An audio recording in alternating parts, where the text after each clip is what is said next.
Prizes, including your best chance to win $1 million. Don't miss out. Bonus deadline is this Friday. Get your tickets at riderschildrenslottery.ca. Lottery license LR250022. Please play responsibly.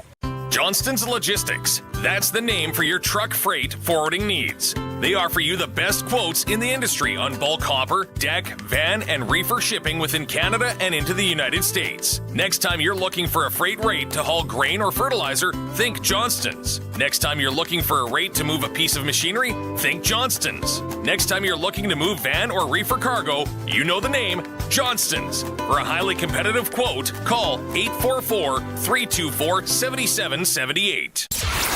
Broadcasting from Century Studios in downtown Regina, Harvard Media presents The Sports Cage, where Saskatchewan comes to talk local sports. Brought to you by Sask Lotteries, bringing communities together. Sask Lottery products fund over 12,000 sports, culture, and recreation groups across Saskatchewan.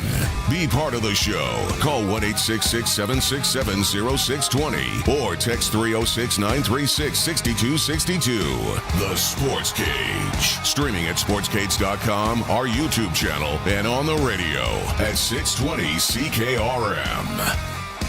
The bye week is over, and today it was back to work for the Saskatchewan Roughriders. Things are good in Rider Nation. League leading 7-1, coming off a dominant win over Montreal. That even has the biggest skeptics thinking, what if? Could this be the year? We haven't felt this way in a while, have we? Remember the last time we had a record like this? The year was 2013. We all know how that turned out, don't we? Welcome. It's the Sports Cage, Tuesday edition, August the 12th. It's Maz in for Barney, talking sports for the next 3 hours. Lots going on. If you're listening on 620 CKRM, thank you. You got us on the app. Appreciate it. You can download that. Apple or Android store. And we're also streaming the Sports Cage. You can watch on our YouTube channel at sportscage.com. Hit subscribe, or if X is one of your social outlets, you can do it there as well. Give us a follow. Lots going on today on the show. Sports Cage is for Sask Lotteries, bringing communities together for Sask Lottery products, funding over 12,000 sport, culture, and recreation groups across Saskatchewan. On the show today, Tim Peel, retired NHL referee, and one of the hosts of the Snipes and Stripes podcast with Jeremy Roenick. Arash Madani is coming up just after 4. And as always, Glen Suitor with press coverage after 5. Does Glen still have that bear in his yard? That's been sort of the like, if there's a main story this summer with Glen Suitor, it's obviously the CFL. But the sideline, or the B story, if we were writing a movie script, the B story is the bear that's living rent-free in Suits' neighborhood in Vancouver.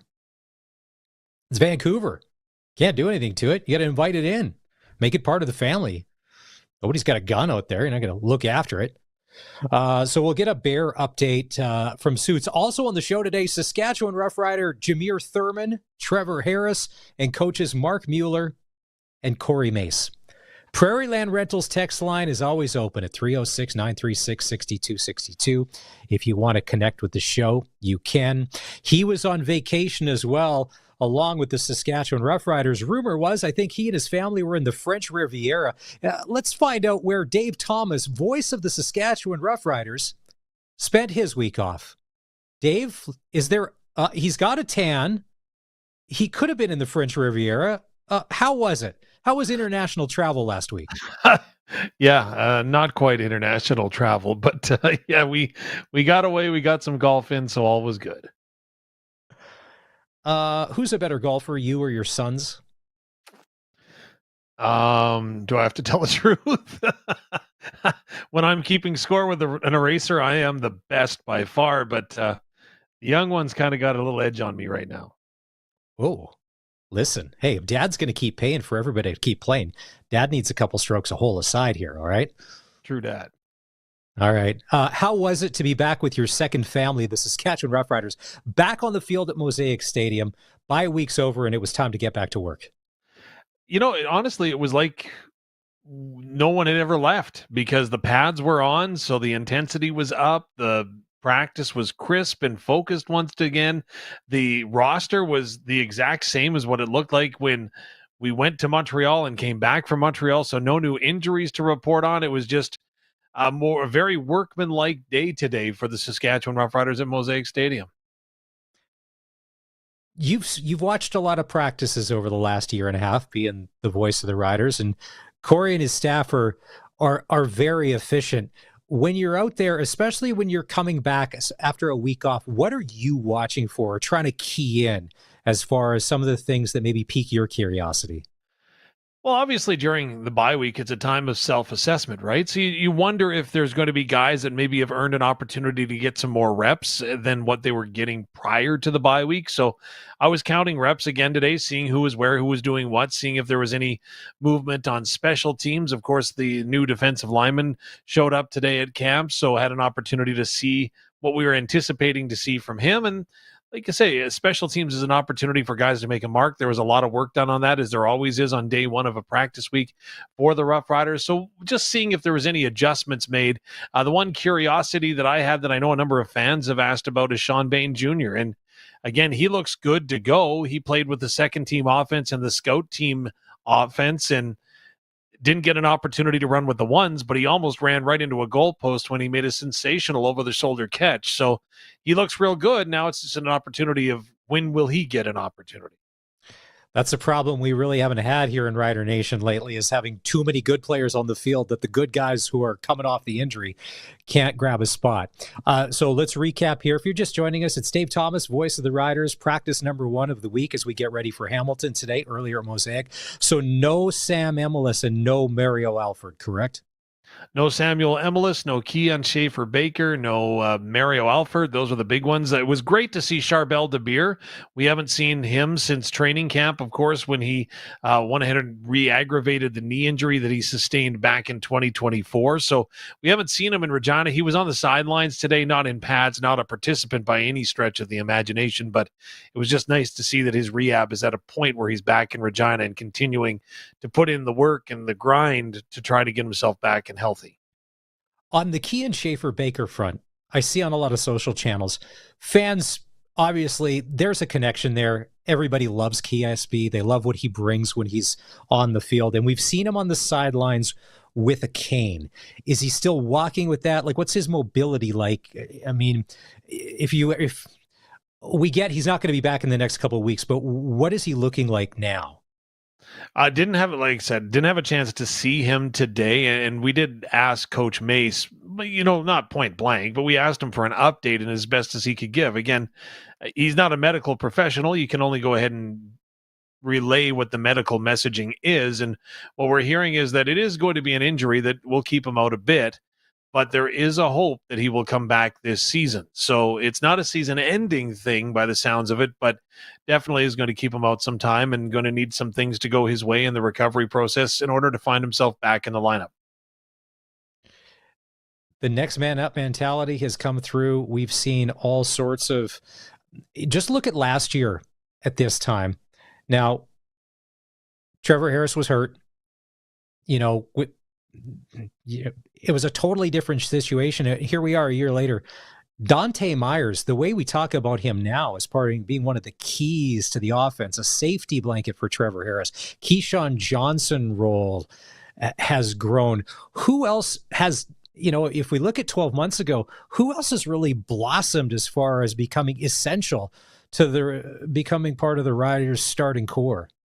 Well, someone that I don't think gets enough credit and probably should is CJ Rivas, just for his versatility, because again, he's a cover linebacker, so he can take away the pass. He is extremely physical when it comes to the running game. And again, the Riders love blitzing him just because he can get there and get there quickly. And like I said, there's a guy that doesn't get a lot of praise, isn't in the spotlight a lot, but boy, when he comes to play, he has done a lot of great things defensively for the Riders this year. And then on the offensive side of the ball, again, Del Duncan Busby, it doesn't get the numbers, but if you look at his body of work when it comes to the blocking scheme and setting up the running game, Del Duncan Busby, again, in his second year as a pro, has really gone ahead and taken a step forward in my mind. I know he'd love to catch more footballs, but again, when you've got other guys like Dante Myers and who you mentioned and Keyshawn Johnson just being 2 of the 5 that are starting, it's a pretty tough nut to crack. Hamilton comes to town on Saturday. It's going to be a 1:00 kickoff at Mosaic Stadium. Bo Levi Mitchell, the reinvented Bo 2.0, as we could probably start calling him, they can put up some points. It was a shootout against BC. They ended up losing in overtime, and it was an unfortunate fumble. They could have won their 7th straight easily, but that's not how the football gods had it playing out. What do you see in Hamilton and Bo that maybe you didn't see? Because you've been covering the CFL for a long time. Because even in the past year, from where Bo Levi was this time, basically in the doghouse with Scott Milanovic, who he should be cut, it's over, to MOP candidate again with what he's doing.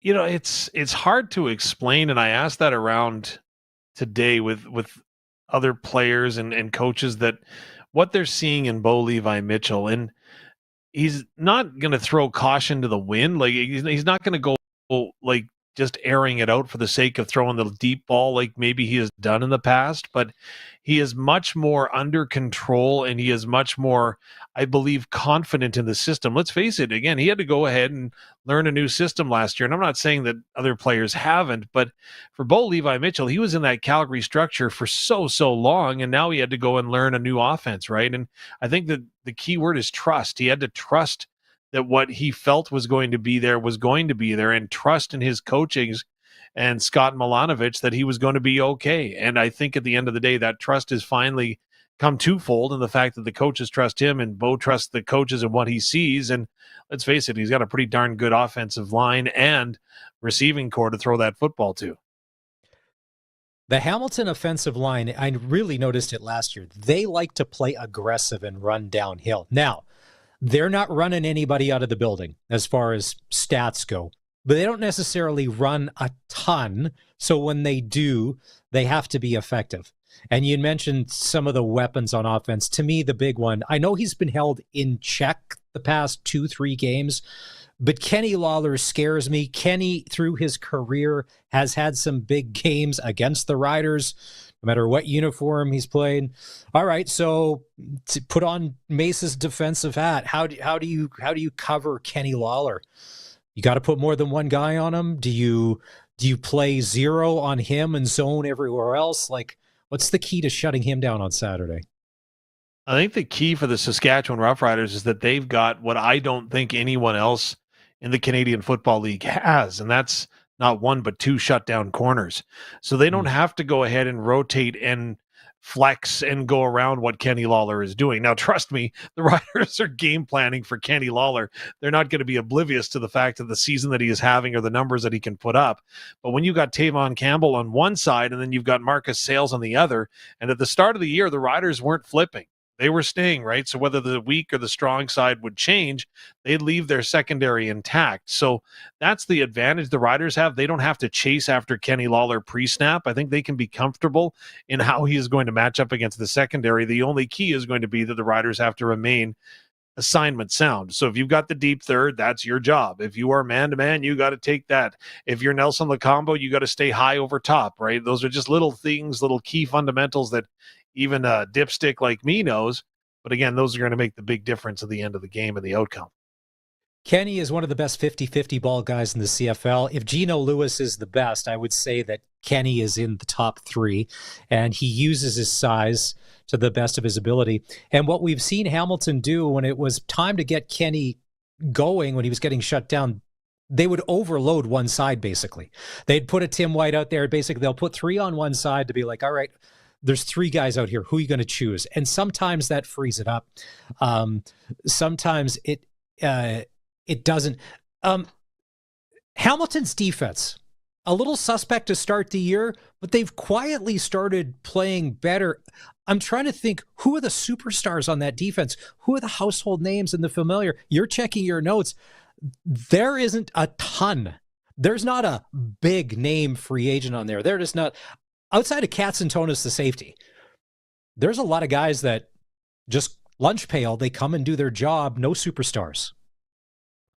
Well, after watching Stavros Katsantonis play at UBC for a number of years, boy, Is he a good defender? And he is. Oh, yeah, he's a hitter. He's a hitter. I don't want to run a post pattern on him. I'm just telling you that right now. But Julian Hauser up front, they've got some other guys that can get to the quarterback in a hurry. They've done a good job, I think, of disrupting quarterbacks. So when you disrupt a quarterback, you're not necessarily going to get the numbers as far as sacks and all that fun stuff goes. But you look at this matchup, and again, Hamilton's defense, I think, has been underestimated a little bit. It's going to be very interesting to see. Can they stop the run and can they stop the pass, or can they do one of the two to make Saskatchewan one-dimensional on Saturday? I think that's going to be the key for the Hamilton defense. Katsantonis is one of the best safeties and one of the best hitters in the CFL. I'm sure that the Rider receivers are well aware of what he's been able to put on tape in the past. And there are plenty of teams, if you make them one-dimensional, you really take away everything. Sometimes Hamilton makes themselves one-dimensional because they just don't run the ball. I think this is the one team that doesn't mind that if they have to. Running, maybe once every 7, 8, 10 plays just to keep everybody honest, because Bo can basically, as Darian said yesterday, take and pick apart that soft zone that they're going to give you and just march down the field and go from there. I'm hoping that it lives up to the first place team in the West and the first place team in the East, and we come and have a really good football game. And Dave, last weekend, everybody says those were 4 of the best CFL games we saw all season.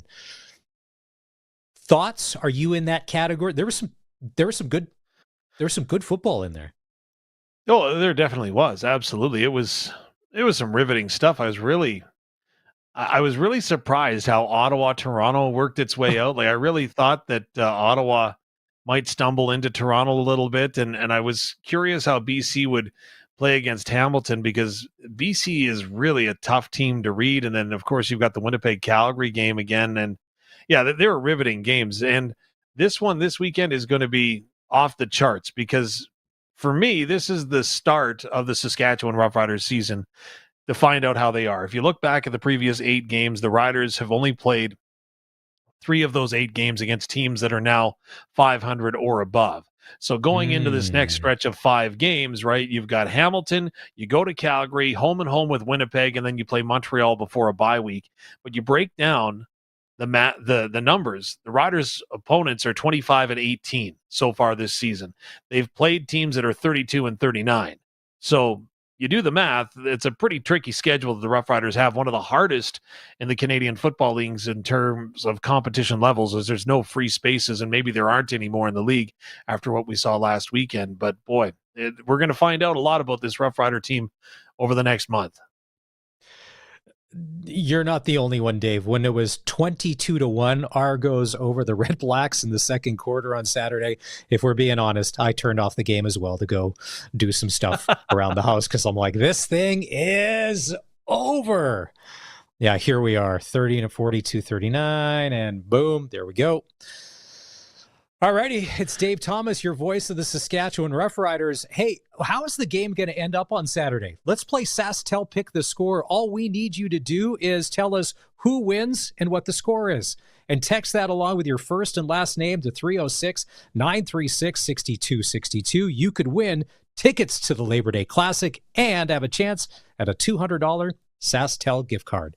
Time for our first break on the Sports Cage. When we come back, retired NHL referee Tim Peel will join us. He's also one of the co-hosts of the Snipes and Stripes podcast with Jeremy Roenick. This is the home of the Saskatchewan Roughriders, 620 CKRM.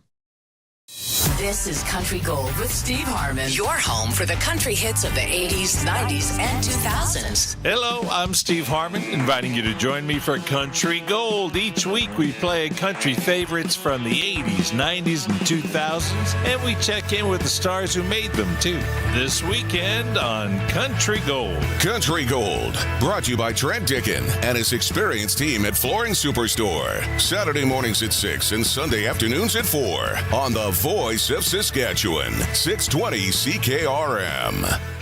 If you've got a Steelcraft garage door, you've got a door with parts manufactured and assembled right here in Canada. A door with better insulation and seal, plus a warranty you're probably never going to use. And if you don't have a Steelcraft garage door, you should get one. Don't just hang a door, install a Steelcraft. Turn curb appeal into curb envy. Steelcraft door, Steelcraft door, Steelcraft door. We offer more. Steel-craft.ca. Did you know over 1.3 million homeowners call on Reliance for their water heater needs? With over 140,000 five-star online reviews and over 60 years experience, you could say Reliance Heath are water heater experts. Switch to Reliance Heath today. They'll give you $200 plus standard installation is included. For all your hot water needs, Call on Reliance. Visit waterheaterrentals.com for details. Terms and conditions apply. Calling all Rider fans. The bonus deadline for the Rough Rider and Children's Hospital Foundation's lottery is this Friday. Score the ultimate fan tailgate prize, a 2025 Ranger Raptor packed with gear and Rider season tickets, or choose $85,000 in cash. Plus, there are over 1,000 more prizes, including your best chance to win $1 million. Don't miss out. Bonus deadline is this Friday. Get your tickets at riderschildren'slottery.ca. Lottery license LR250022. Please play responsibly. If you have a garage door that's running a little rough, you should really have Busy Bee Doors, the garage door specialists, come out and repair it. Or it may need to be replaced altogether. Yeah, just call Busy Bee Doors, the local experts who have been in the business for many, many years, because they can fix or replace any commercial or garage door. Honey, calling Busy Bee. Good idea. Busy Bee Doors, the garage door specialists. Employee pricing is back. Right now, you pay what I pay. You pay what we pay. It's amazing. And guess what? You don't have to do any work. Right now, you pay what I pay. They get our discount? Yeah. Can you believe it? We got over 100 F-150s. We got over 50 Super Duties. We got Escapes, Bronco Sports, over 300 new vehicles to choose from. We got it all. Don't miss the employee pricing at Capital Ford Lincoln. Back to Sportscage. Text 306-936-6262. 620 CKRM.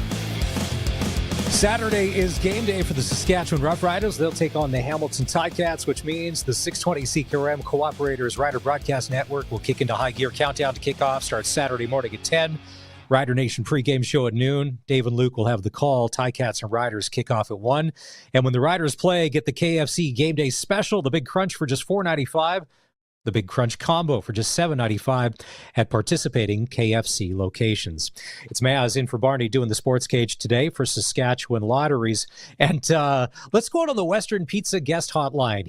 We've had him on the show before. He's being a good dad today, taking time away from his son's budding hockey career to come back on the Sports Cage. Former NHL referee, Snipes and Stripes podcast host, Tim Peel. Peeler, how you doing?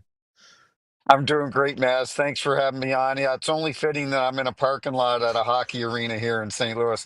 But before we go any further, because I apologize for not following the CFL this year, Brad Watson and Brad Meyer, two Saskatchewan former NHL refs, they love their Rough Riders. And I got to ask you, how are the Rough Riders doing this year?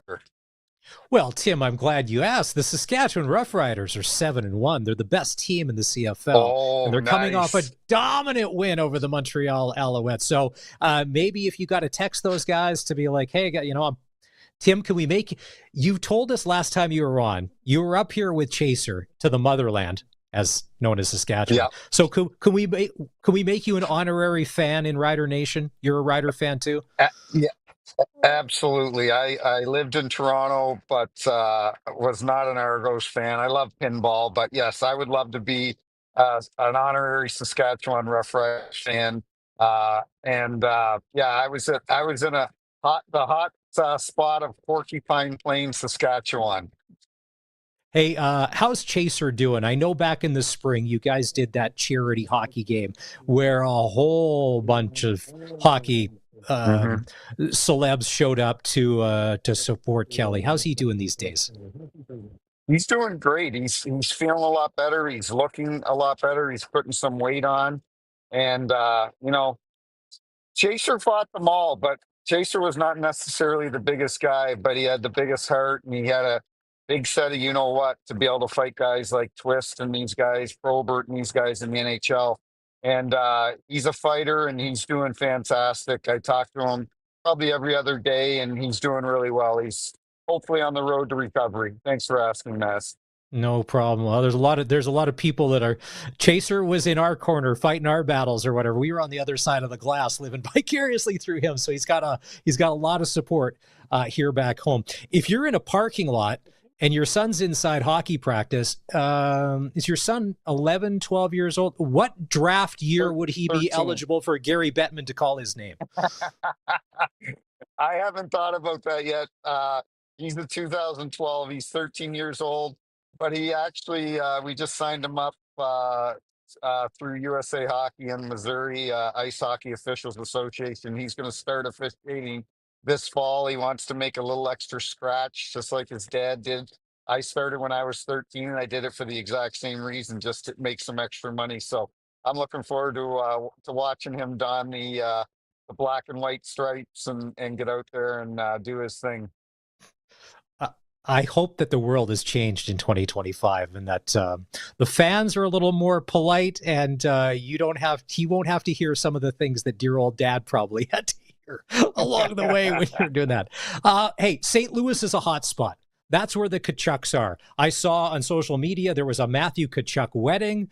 The Stanley Cup was back there this summer. Were you part of any of the festivities? Have you been rubbing shoulders with the Stanley Cup champion and their family this summer? Not this year. I did last year, but I've been away a lot with my daughter. She's been, I think, in 4 horse shows in the last 6 weeks. So everybody thinks hockey's expensive. This horseback riding takes it to a whole nother level. So, but no, Matthew, the Tkachuks are legends here in St. Louis. They come from such a great family, and Walt, Big Walt, and Chantel. They call Chantel Mama Bear. She's the one that she's instilled a lot of these good qualities that both these young men have. They're just incredible people. Besides being such phenomenal hockey players, they're such good people. They give to the community. They do so much for everyone, and I'm proud to call them very good friends of mine. Now, it didn't come out till after the game when they won the Stanley Cup, just what was wrong with Matthew. Did you have inside knowledge? Obviously, you didn't say anything, but did you know what was physically wrong with him while he was playing through it? I just knew it was his groin or his hip or a bit of both. So usually, if it's your groin, then your hip, you have hip issues too because you're compensating for. He tried to play in the Four Nations, and obviously couldn't play the rest of the season. So yeah, the guy's a warrior, and I'm really looking forward to the Olympics this year. The last Olympics. It's hard to believe. It's sad, actually. The last Olympics was the one that I was fortunate enough to officiate in Sochi, Russia in 2014. So I think it's that Four Nations was a bit of a prelude to Team Canada. Can you imagine Team Canada and Team USA meeting up in the Olympics? It's going to be epic, I think. It's been since 2014 since we had Olympic hockey? Is that right? Wow. 2014 was the last Olympics. Isn't that unbelievable? Because of, uh, I think wars and COVID and they haven't been able to make it work. So yeah, it's been 11 years. Well, it'll be 12 years by the time the Olympics roll around in Italy in 2026. I saw a highlight pack the other day. No, I was just go going to ahead. say that, and that was one of the highlights of my career was working the Olympics, and I'm glad that not only the players get a chance to experience this again, but great referees like Wes McCauley, who would have for sure worked a Stanley Cup or an Olympics if we had them every 4 years. He hasn't had the opportunity to work one. Gordy Dwyer, who's another great ref, Dan O'Rourke. So not only for the players, I'm happy for the officials in the NHL that'll get a chance to go back and work the Olympics, because it is a truly an honor and very humbling. You bring up some of the most popular names in NHL refereeing, and it seemed for whatever reason this year, the refs were taking a lot of flack in the playoffs, including the Stanley Cup final, calling everything and then calling nothing. When you watched those games, did you see it the same way that they would, to be like, well, no, that's got to be called, and then there was time to put the whistles away? You're you know this. You're in a no-win situation. You're caught. So where do you come out on all that? You know, you brought up a good point about the heat, the media, the attention brought on the officials this year. It's truly no different than any other year. It's just we forget about uh, how high the heat was the previous year or the year before that. It becomes an issue every year. But I know, watching the games, uh, the teams that won and went on, the teams that lost and didn't move on, it wasn't because of the officiating. And you're going to have 50% of the fan base that thinks the officials did a great job, and 50% for the losing team that thinks that they didn't do a good job. But I didn't watch any games this year that I thought, oh geez, that call cost somebody a game, and it's a tough job, Mess. Well, and some of them too. The hockey players are great at a lot of things. Sometimes their acting skills, when they get caught doing something not the best, they're not Academy Award winners. It's got to be called. I saw a highlight pack the other day, and it was basically like about 3 minutes of the whole Stanley Cup final. Was Florida more dominant this year than last year? Because the machine just looked like nothing was going to stop it. There was no way that Florida was losing to the Oilers. You're right, and after the first 2-3 games of the Stanley Cup final, I said to my podcast partner Jeremy Roenick, I go, this may be the best Stanley Cup final I've seen in 10 years or longer. It was incredible hockey. But you're right, Florida just took over, and I used this analogy the other day. I said this Florida team reminds me of because they're so well coached by Pete DeBoer.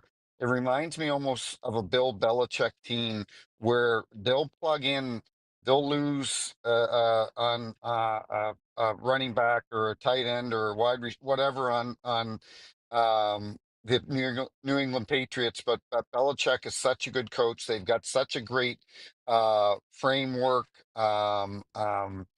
What's the word I'm looking for? They're so System? structured, system, everything, and they'll plug in guys, I'm sure, this year, and it'll eventually catch up to them, because I, you can't have 6 or 7 weeks off every summer, and they've had that for 2 going on 3 years now, and it's going to be extremely difficult for them to repeat. But I wouldn't put it against them, because they do have such a tremendous team, and Matthew Tkachuk is, I think, one of the best leaders, if not the best leader in professional hockey. Tim Peel joins us on the Western Pizza guest hotline. He's a retired NHL referee. He's a hockey dad.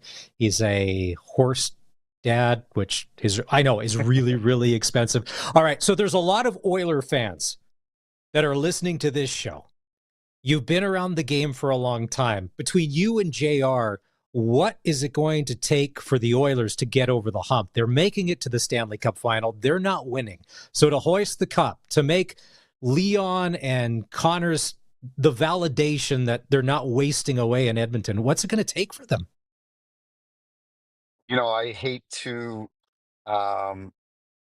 It's a couple things. Like, it's very easy for people to jump on the Stuart Skinner bandwagon. Now, some of that, there's some validity behind it, because you watch Bobrovsky in the finals, and he made some saves, and I think stole a couple games. Uh, they need Stuart Skinner. Now, keep in mind, first of all, I love Stuart Skinner. I love his attitude. He seems like a tremendous person. Um, but he's only 23, 24. A lot of these goalies don't really reach their peak performance until they're 27, 28. So I wouldn't give up on Stuart Skinner yet. I think they need to get deeper on the third and fourth lines, and that's what Florida has. They just rolled four lines. They didn't play three lines. They just rolled four lines. Strong on defense, but I don't think defense was a problem with Edmonton. I'd love to see Connor and Leon win a Stanley Cup. I think it'd be great for hockey for both of them to win, especially Connor being the face of the league. Um, but it's a tough job. It's they've got to the final the last 2 years. They're one of 32 two out of 32 teams that have made it to the Stanley Cup Finals. That's extremely difficult to do. And then there's a really fine line between winning and losing. And it'll be a challenge for them to get back to that again this year. With the NHL draft, I've always wondered, they interview these players, they ask crazy questions. They're always looking for good quality people and integrity and all of that. Are general managers allowed to talk to you guys or officials in the offseason to ask about a player on the ice, to be like, hey, Peeler, how is that guy? How is he received? Because sometimes you don't always see it from the press box. You would hear what goes on the ice. Now, these are guys that are already in the NHL, but when you're looking to build a team and bring people in, does anybody ever quiz you on, hey, who's somebody out there that gets a lot of respect that maybe we don't see, or that has a voice that maybe isn't heard? Yeah, no, I've been asked that before. What do you think of this player? What do you think of that player? The general managers, they've got a pretty good pulse on the players in the league, whether they do their research through guys that currently on their team that have possibly played with this player. I love the fact this Florida team, we're talking about plugging guys in and picking up guys at the trade deadline.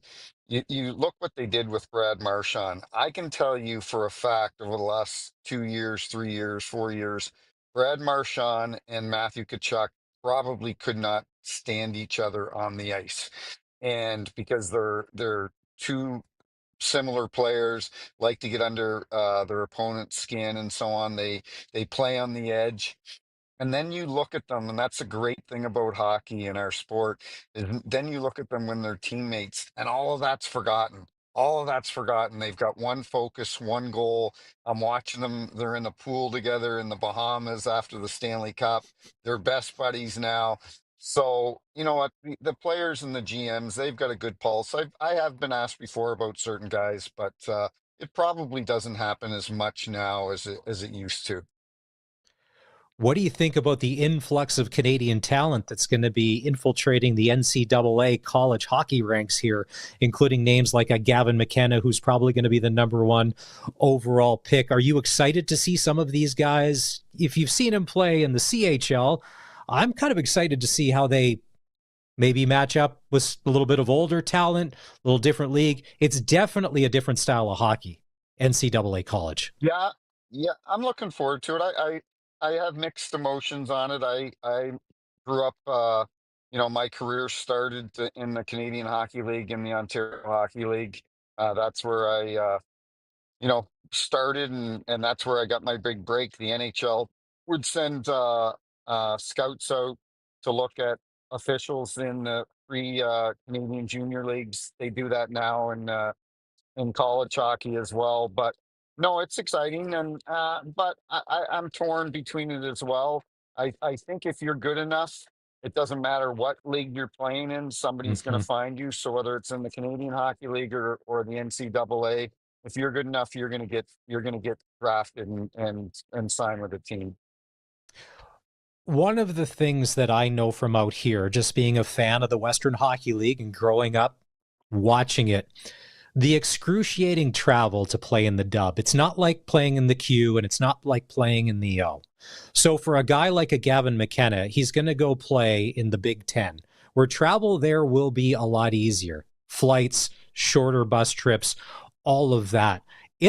That's why I find you, Kelly McCrimmon, you build a team with guys from the dub, guys that are grinders and warriors that have been through it all to run that, because you need that in a hockey club, but you know this, Peeler, you've probably traveled millions of miles as a ref. That takes a toll on a body and on a brain, and over a long season, that can be the determining factor. Barney, our partner on the show, always says by the time the Dub team gets to the Memorial Cup, they're worn out because they've been around the world a couple of times. Mm-hmm. No, that's a great point. I saw an interview a few weeks ago. They were asking Doug Armstrong, the general manager of the St. Louis Blues, what he was expecting from Jimmy Snuggerud this year, because Jimmy Snuggerud stepped in the playoffs and played a pivotal role for that team. He was on the top two lines, power play. He's a great player. And Doug just warned the fans and the media, hey, this guy played 36 games last year in NCAA. Now he's going to play with the big boys for 82 games.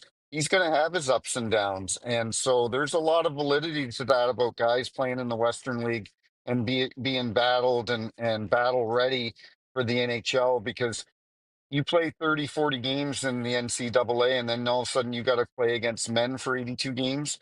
That takes a toll on your body, besides mentally, obviously physically as well. The one factor here, hockey is one thing, but if the numbers are true with the NIL money, if McKenna is getting and his family $700,000 to play, I mean, that's life-changing money. That helps the family. That's hopefully sets you up for a long time. I think that's one of the factors that sometimes the fans don't take into account. It's expensive for mom and dad to shell out. And yes, when you get to the higher levels, the teams pay for the skates and six, but hockey is expensive. And if there's a chance to make, because what's the average salary in the AHL or playing at the East Coast? Anywhere between $40,000 to $70,000 a year, correct? Correct. Yeah, they're probably paid 70, 50, 60, 70 in the American Hockey League. You know, I joked with my good buddy Jamal Mayers the other day. Actually, I just had coffee with him this morning. Played in the NHL for 16 years, won a Stanley Cup in Chicago, and I bought skates for Bronson for this upcoming season, and they were $1,300. And I said to Jamal, I said, I thought, what's that slogan? Hockey is for everyone. I go, no, hockey isn't for everyone. It's expensive to play, and you know what? I don't know Gavin McKenna's background, what his parents did for a living, but you're absolutely right, Maz. You got a chance to take $700,000 and maybe, pay off all your parents' debts and buy them something and make life a little more comfortable for them. I don't fault anybody for doing that. No, not one bit. Well, Peeler, thank you for doing this. We always appreciate your time. Hey, as far as the podcast, you and JR go. Hey, any highlights out of the past couple months or guests that you've had on, episodes that we all got to go back and listen to that you go, you know what?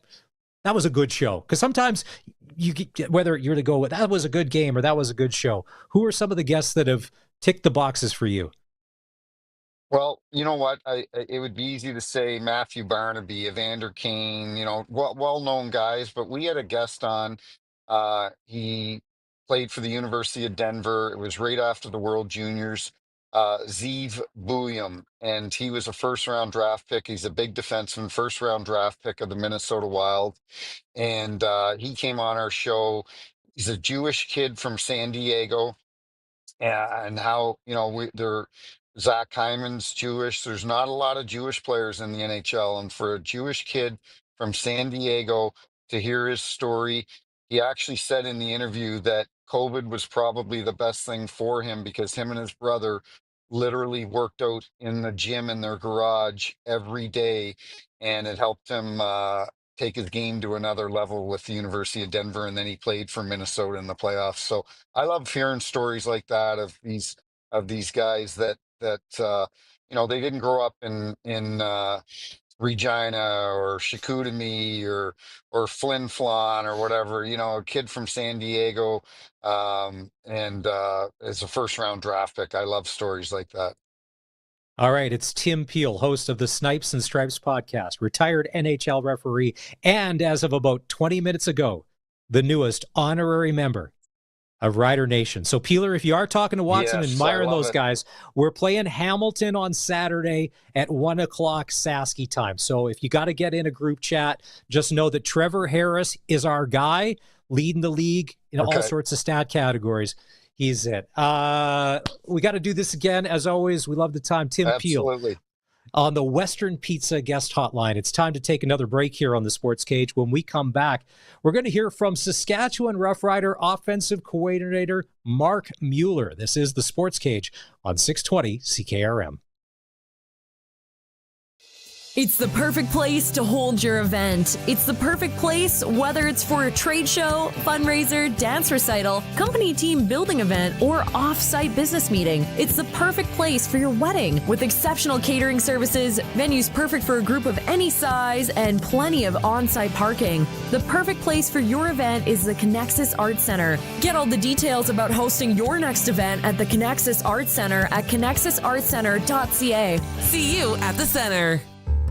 Great, my basement flooded and now my contractor says I have to use his flooring guy. Whoa, that's not how it works. You can choose where to go, not him, not his buddy Doug. Seriously? Heck yeah! At Flooring Superstore, we've been helping people with insurance claims for over 20 years. Homes, farms, businesses, cabins, no kickbacks, just solid advice. Flooring Superstore, quality floor coverings at the best price. FlooringSuperstoreRegina.ca. The ball is snapped. He scans the field. He's going deep. What a play! Rider fans, make your own great play by going to riders5050.ca. You can now buy tickets for every Rider game, home or away. You can also sign up for the 50-50 Club and never miss a draw, including the weekly loyalty and early bird prizes. All proceeds support amateur football in Saskatchewan, equipping the heartland, and just maybe score a big win. Get your tickets today at riders5050.ca and go Riders! Riders 5050 is presented by ISC. So, since that little ding on my car last week, I don't know where to take it. I don't even know. That's easy. Take it to Regina Motor Products. Who said that? I did. Down here. I'm Terry the Tire. Regina Motor Products Chevrolet Collision Center and SGI accredited auto body repair is a full-service collision and body shop that works on all makes and models. Just submit your claim to SGI and set an appointment to get your appraisal done. Easy. I bet you're tired after saying all that. South at Highway 1 and 6, Albert Street. RMPChevrolet.com. There's something we need to talk about: debt. I know it can be an uncomfortable topic, but the truth is most of us carry some form of debt and we are ashamed to talk about it. My name is Jasmine Brown, a licensed insolvency trustee at BDO here in Regina.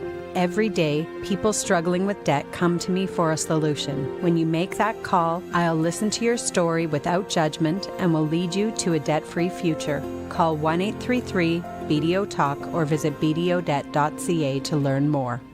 Text CKRM 306-936-6262. From skid steers to tents to power tools, anything you need to rent for that summer job is at Prairie Land Rentals. Deal with the owner, 600 Albert Street. It's time for the Sports Ticker, brought to you by Reliance Heath Water Heater Rentals. For all your hot water needs, call on Reliance Heath today. WCBL playoffs tonight, Game 3 between the Regina Red Sox and the Saskatoon Berries. Winner moves on to play the Sylvan Lake Gulls in the WCBL final. Loser goes home.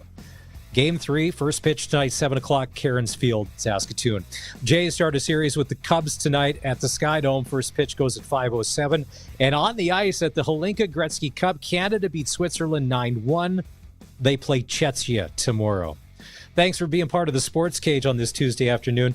We just had Tim Peel on the show with us. Colson, we made him an honorary member of Rider Nation because Tim lives in St. Louis. He's a Canadian guy. He said he lived in Toronto, not an Argo fan. But here's what I forgot to mention.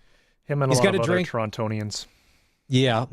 Tim, to be a real Rider fan, you probably maybe have a whiskey or two watching the game, and then you kind of call the post-game show and go off on a delusional rant or two. Then you really cement your status as part of Rider Nation. You need at least one crazy phone call to the postgame show. Yeah, I think the first thing is he knew Saskatchewan Roughriders without us having to tell him. So that's the first step in being eligible to be an honorary Roughrider fan. So yeah, no, it works with me. And he knows his history. He's got buddies who know the game, so he's got an in that way. So yeah. Brad Watson and Brad Meyer, who are NHL refereeing royalty, huge Rider fans. Tim, welcome to the bandwagon. It was back to work today for the Saskatchewan Roughriders as the bye week is over, and it was day one of practice, and voice of the Riders, Dave Thomas, had a chance to catch up with offensive coordinator Mark Mueller. Well, Coach Mueller, fresh off the bye week, I guess first and foremost, how did you approach the time off and the bye week? Well, first off, you want to try to get away for a couple days and just kind of recharge and get back with families and things that you kind of sacrificed during the season. And from us, it was just kind of get ready for the next couple games. You know, we had a short week coming up, so you try to get ahead before you start working on the next opponent, which we were kind of able to do. But then it's just so when you get to the week of preparation for the opponent, you don't have to disregard any time. So it was, look at it, what you do well, what you're not doing well, what's the reasons, all right? Because just because the play works doesn't mean that it should have, or that what's the reason for it. Or what if it doesn't work? Why was it? So there's a lot of internal reflection for a couple days, and that's try to get ready for Hamilton. Coming out of a bye week, how do you make sure you pick up where you left off? I think my guys working hard, which is nice. I mean, these we got some. They came back early yesterday, and we got some work in, and then today we got some work in. And whether it's physical or mental, you want to make sure that you're getting back sharp and getting back into the routine. I guess. I mean, it's easy when you're just going. One off day, 3 practices, day 4, and then play. But this week, you got to kind of get back in the groove, and I think the guys have done a good job so far. When it comes to Bo Levi Mitchell, you know him very well. Yeah. Have you seen his evolution, and how has he changed as a quarterback? I think he's still a winner. I mean, that's the biggest thing that hasn't changed. I mean, when he's out there, he has the most confidence in himself, and the players believe in him. And I think as a quarterback, that's your number one job. And I think that Bo's evolved by just continuing to improve, whether it was 2012 or whether it's 2025. I think Bo works hard, and there's a lot. Now Bo just continues to stack days where there's looks that he's seen almost all of them now, right? So he can just react, and just to see that him back playing or he continue to play at such a high level is it's good, except for 2 games a year. You've had a front row seat to his development then through the Canadian Football League. Have you liked what you've seen so far, and are you surprised by anything? No, I mean he's a really good quarterback. He's a good leader. He's a good player, and I wish him and I cheer for him hard. Just other than when we play. The thing about summer auctions is that some are better than others, but this one is the best. The Harvard Media Summer Auction starts tomorrow. Hey, it's Cody and Gloria from 620 CKRM, and we're gearing up for another radio auction. The summertime means we've got cool items from Farmtronics, including a tipping bucket, rain gauge, plus a standard garage door from Steelcraft Doors, and there'll be a whole lot more. The Harvard Media Summer Auction starts tomorrow. Visit harvardmediaauctions.com for all the details. Take this chance to get your $100 ticket, because if your name isn't in the drum, the volunteers can't pick it. That's right, folks. Quick Tick McDick here reminding you that time and tickets are running out for the 30th annual Foam Lake Combine Lotto at 1-888-453-1998. You do not want to miss your chance to win a choice of $330,000 in combine cash or $250,000 in tax-free do whatever you want with money. With an additional 30 draws of $1,000, you do not want to wait. Ticket deadline is Thursday, August 21st. Call the Foam Lake Combine Lotto at 1-888-453-1998 or visit CombineLotto.com. Lottery license LR 240161.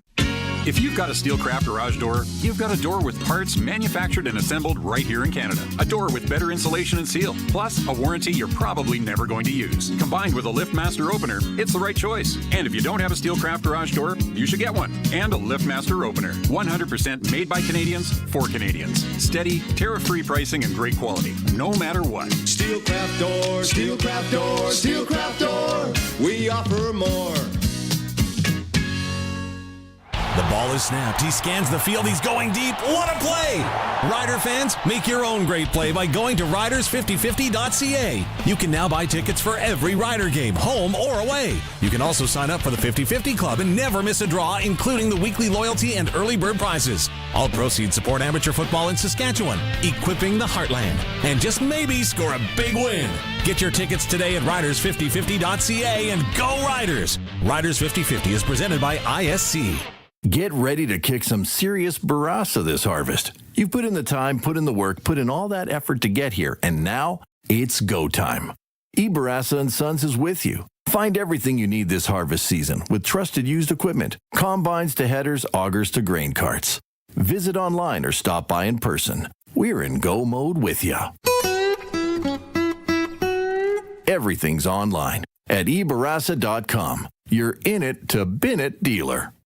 Attention! The pre-owned summer sell down is on now at Capital GMC, your GM certified pre-owned destination. Demand is hot and we've got the best certified pre-owned Buicks, GMCs, and Cadillacs in town. Fully backed with a 150 plus point inspection and roadside assistance. Get big trade-in dollars for your current vehicle or just sell us your ride because we need inventory. Rates as low as 4.99% for up to 60 months on select certified pre-owned vehicles. Come to Capital GMC at Rochdale and Pasqua in Regina, where we go the extra mile and so do our vehicles. Looking to sell farm machinery or heavy equipment? At Asset Link, they do more than auctions. They listen. Whether you want to consign or a full auction sale, they help you choose what's right for your bottom line. Born and raised right here in Saskatchewan, they understand the land, the market, and the people who make it run. So when it's time to sell, link up with the team that knows the prairies best. Selling 365 days a year. Asset Link. Prairie strong, customer focused. AssetLink.ca. We are the voice of Saskatchewan. 620 CKRM Regina, a Harvard media station.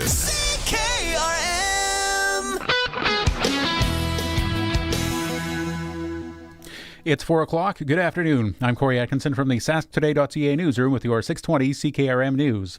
Although a new 75.8% Chinese tariff on Canadian canola seeds sounds intimidating, it won't impact producers much until their canola crops are out of the ground.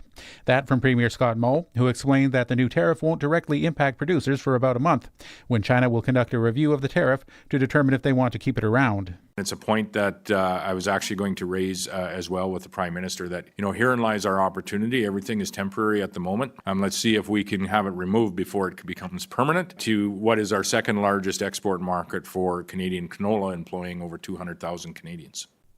These tariffs are on top of 100% levies on canola oil, canola meal, and peas, and a 25% tariff on Canadian pork and seafood. The 2025 harvest season has officially begun in Saskatchewan.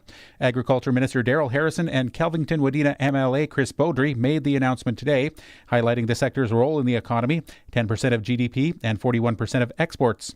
Harrison thanked producers, farm families, and ag workers. Farmers are urged to work safely, take regular breaks, and watch for large machinery on roads. Mental health resources, including the Farm Stress Line at 1-800-667-4442, are available 24/7. Police in Regina say a dog was shot and killed during a firearms investigation last night. Officers were called to a home on Smith Street at around 5:40 p.m. for reports of two armed men holding people inside. While police were clearing the building, a dog attacked a police service dog. An officer fired, killing the animal. The police dog suffered minor injuries. The case is still under investigation, with no additional details released so far. An attempted chain snatching in Regina has led to 5 arrests and a major weapon seizure. Police say a man reported a vehicle stopping in front of him Sunday morning near 8th Avenue and Princess Street. A suspect got out and tried to steal his necklace before fleeing. 20 minutes later, police found the vehicle on Victoria Avenue. Officers recovered firearms, ammunition, knives, a hatchet, bear spray, drugs, and cash. The 5 people arrested appeared in Regina Provincial Court yesterday. The White House says U.S. President Donald Trump intends to hear Russian President Vladimir Putin out at their meeting later this week in Alaska. Without Ukraine's president in the room, the White House press secretary now says the Anchorage summit will amount to a listening exercise. And the goal of this meeting for the president is to walk away with a better understanding of how we can end this war. Caroline Leavitt confirms President Trump will meet with Vladimir Putin one-on-one Friday. The president has spoken of the need for land swaps, an indication Ukraine may have to cede territory to bring the years-long war to an end, but Trump has also suggested Putin might just be tapping him along. Stephen Portnoy, ABC News, Washington. And a wealthy driver caught for going way too fast on a Swiss city street is facing a fine of more than $110,000. That's because the speedster is one of Switzerland's wealthiest people. The Vaud canton issues fines based on income, fortune, or family financial situation. A newspaper first reported the case and said the man, who is unidentified, was a French citizen living in Switzerland with a fortune in the hundreds of millions of dollars.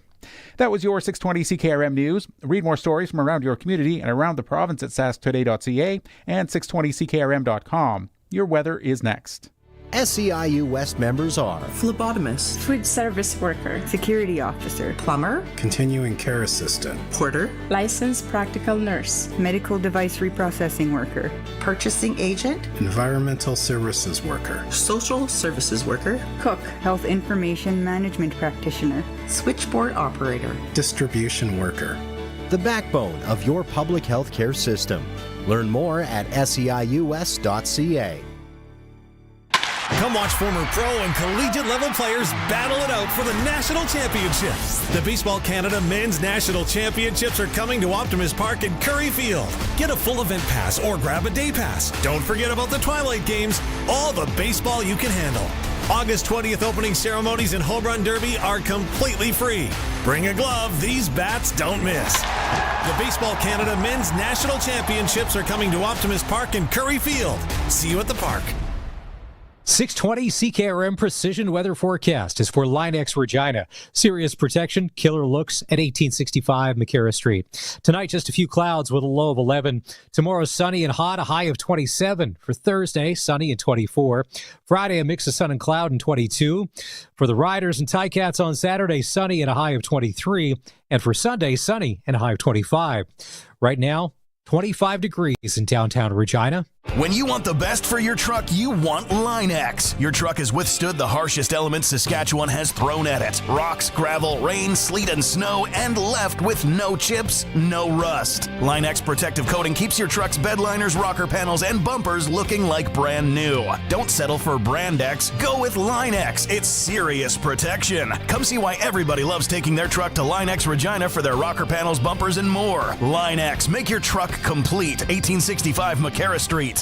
Yar, do you fancy yourself a bit of a price pirate? Get ready to pillage and plunder Tuesday treasures at Freeze Tallman. It's a treasure trove of clearance items on display at the bow. Or the front of the store. With new items announced on Tuesday, you'll never know the bounty you'll find. Check the website for updates or stop by the store in person. Tuesday treasures. No treasure maps needed. Visit freezetallman.com. Regina location only. Freeze Tallman. Let's get you building. Broadcasting from Century Studios in downtown Regina, Harvard Media presents The Sportscage, where Saskatchewan comes to talk local sports. Brought to you by Sask Lotteries, bringing communities together. Sask Lottery products fund over 12,000 sports, culture, and recreation groups across Saskatchewan. Be part of the show. Call 1-866-767-0620 or text 306-936-6262. The Sportscage. Streaming at sportscage.com, our YouTube channel, and on the radio at 620 CKRM. Season is on the line tonight for the Regina Red Sox. It's Game 3 of the Saskatoon Berries. After winning Game 1, 8-7 in extra innings last night. After winning Game 1, 8-7 in 11 innings the other night, the Sox lose last night. 8-4 to the Berries. Series is tied at 1. Game 3 goes tonight in Saskatoon. First pitch will go at 7 o'clock. The winner will move on to take on the Sylvan Lake Gulls. They advance by beating the Okotoks Dogs in 2 straight. Hey, great crowd last night at Curry Field. How about this? 1,710. The official paid attendance last night. Can you imagine when we get a decent ballpark? A nice little situation, nice little setup. 1,700 fans coming out on a the weather was okay kind of August night for ball in Regina. It's hour number 2 of the Sports Cage. It's Mass here filling in for Barney this week. There's all sorts of stuff going on in the background and in my ear. 306-936-6262. Prairieland Rentals text line. If you want to jump in and be part of the show, what's going on in your world? Have you been out to Nova Scotia and gone into the forest and got a $28,000 ticket from a bylaw officer? Are we setting up a GoFundMe to pay it off because you're on vacation and maybe you didn't know? I mean, it's a forest. It's a path. Maybe you just want to walk in. Are you waiting at an airport and the Air Canada flight attendants are going on strike, so you're hoping that the plane door closes and the plane takes off? A lot going on around here. As always, you can jump in at any time. Let's go out on the Western Pizza guest hotline.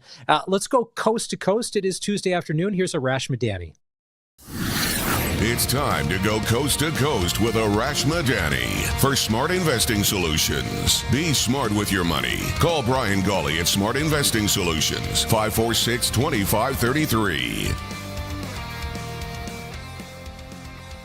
Arash, when it comes to flying, are you more of an Air Canada person, WestJet person? When you're planning your travel, who's your go-to airline these days? I am AC. I am Star Alliance all the way. If I'm working or I'm going to be awake for the flight, I'm an aisle guy. If I want to have a nap and if I know I'm going to sleep, I'm a window guy. So, what about you, Wes? A lot of it dictated by price, but now when we go as a family of 5, there's other factors besides price. It's availability, Sure. it's schedule. When you're traveling with 3 kids and the time of day, that's big. One of the things, Arash, and I don't necessarily know, because if you travel a lot for work, those people almost become like part of your work family. You know this. You'll see the same faces, the cabin crew and some of the pilots. A lot of people don't realize flight attendants only get paid for when the plane is actually in the air. So when they're welcoming you Correct. on board, not paid. Safety demo, no vaping, Arash. No smoking, Arash. Not paid. Deplaning, not paid. And that's what they're asking, to say, hey, it's part of the gig. Can we get compensated for that? So, well, I didn't know that. When you board a plane, and when you board a plane and you've dealt with a 3 or 4 hour delay, you glare at the flight attendant, you take it out on the flight attendant. Guess what? The flight attendant, A, had nothing to do with the delay. B, wasn't getting paid during that delay. C, if the delay is long enough and they've been at the airport long enough, they may send them home because there's only X number of hours that they can be on the clock, even though they're not getting paid. So there's a lot to it. Always root for the labor when it comes to these kinds of things, Maz, you know? Here, I'm with you, especially from a good blue-collar place like Sasky. All right, a couple of weeks ago, we'll give you credit. You turned us onto this. Vicky and Boko, the story wrote itself. The story ended up with the ending that you could write the movie script about. But when you were on last week, the final was happening, so we didn't have the conclusion to the movie. But it all worked out the way it should, didn't it? The conclusion of the movie included a trophy lift for an 18-year-old who wouldn't have even been in the tournament, Maz, if it were anywhere else in the world except for Canada. And instead, at a WTA 1000 premier event, like as good a tournament as you're going to get outside of the 4 majors, here is this kid who began the year ranked 333 in the world, cracking top 25 in the rankings. Like it defies logic. It's beyond belief. It doesn't make sense. It's incredible. She beat 4 Grand Slam champions on her way to the title. And the last time someone did that, this young, Serena Williams in 1999. It's just an amazing achievement, an amazing accomplishment. If it could parallel a Serena Williams-like career, I think Mboko's going to be doing okay. Yeah. All right. If you're watching the stream, Arash is outdoors and there's a forest in the background. But if he is in Nova Scotia, I'm not telling and I'm not blowing his cover, so let's go to the CFL. This Winnipeg Blue Bomber team, 3-1. Arash, the Bombers are 4-4. What's happening? Las Vegas, as the kids call it these days, which I love, by the way. Is that what they're calling it? Are they 4-4? Or are they 4-5, Maz? Aren't they 4-4? Oh, I believe maybe I'm giving them too much credit. I'm giving them too much credit if they're 4-5. Here's the thing about pro sports, and especially pro football. You have to identify the warning signs before they are there.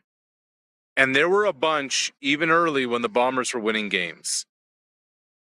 And you kind of look at it now and you're saying to yourself, like, look, at 3-1, I was kind of wondering what was going on with Mike O'Shea. I didn't like how things were kind of progressing. Winnipeg has become a little bit of a reputation team. And that's what happens when you get to 5 straight Grey Cups and you start over-evaluating your own players, your own talent, and you think you're a little better than you are. And that also extends to coaching staff. Look, I'm all for Jason Hogan getting the opportunity as an offensive coordinator. Yes, I guess he paid his dues. He was the running backs coach, and Brady Oliveira vouched for him and advocated for him. It just feels right now, Maz, the Bombers are way over their skis. Their roster probably isn't as good as they think it is. Their coaching on the offensive side of the football is lacking, and the results are showing it. Like, this is a team that only has, one win in their last 5 games, and that's against a pretty meager Argos team. This is not good. Like, there were warning signs, and now it's ablaze, and I wonder how they're going to get out of it. I really do. It definitely is unfamiliar territory for Bomber fans because they're so used to it.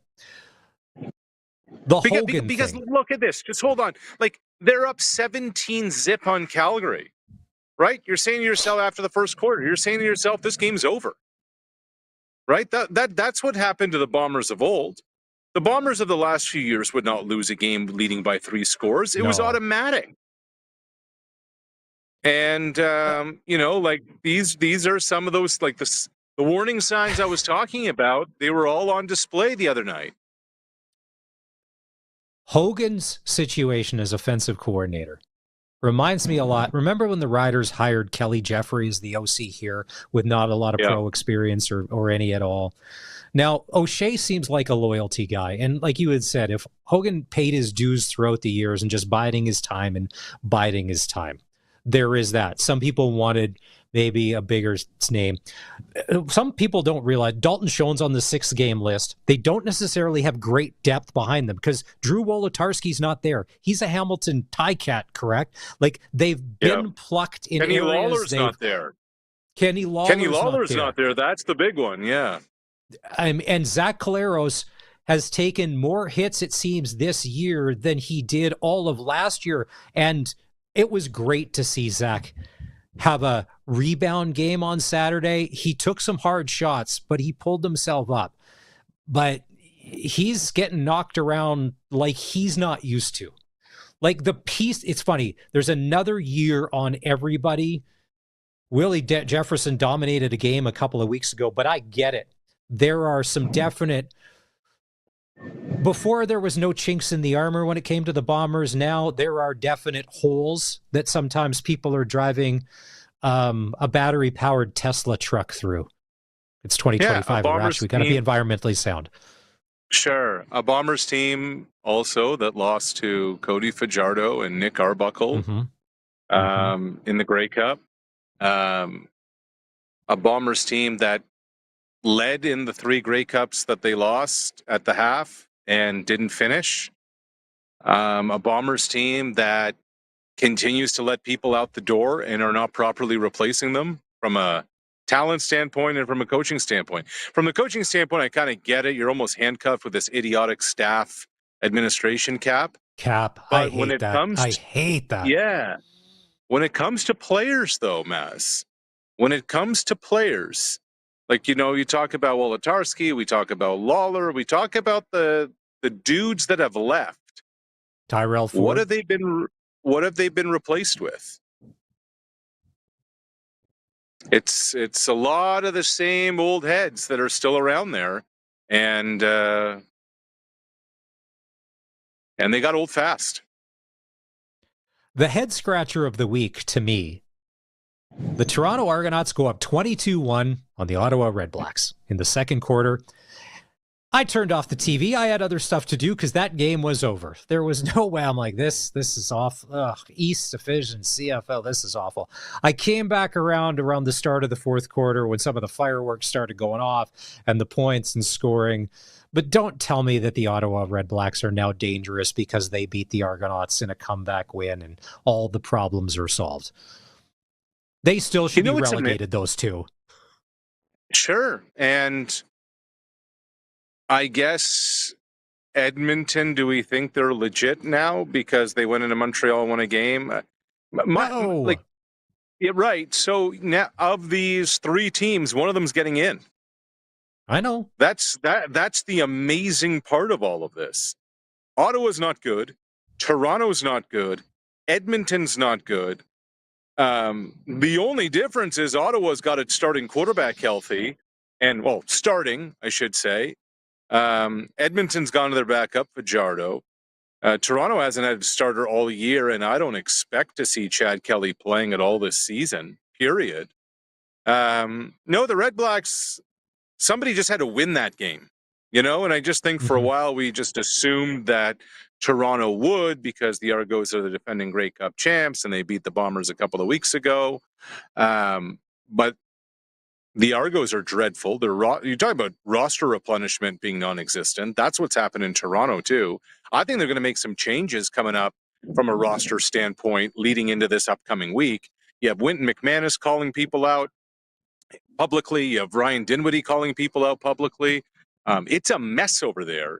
But I don't think we learned anything about Ottawa other than, okay, I guess they can put up some points, but also their defense can't stop other opponents scoring points. So that's a problem.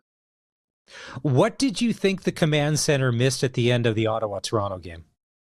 It's not what I think. It's what I saw. Nick Arbuckle got smashed in the head on the interception, on the game-ending interception. Yes, he threw it into double coverage. He's trying to make a play. There weren't a ton of camera looks on it, but I had people reach out to me with some photos. I don't know if they were screen grabs or whatever, of Arbuckle absolutely getting hit in the head. Now, the officials on the field missed it, but that is automatic that the command center has to review. And they didn't even review it, Maz. And like you talk about a game-changing call, that's the interception that led to 2 knees and game over, So that should be a first down. That should be a 15-yard penalty. That should get the ball much closer to midfield. And then it's an altogether different football game. They absolutely blew it. They absolutely missed it.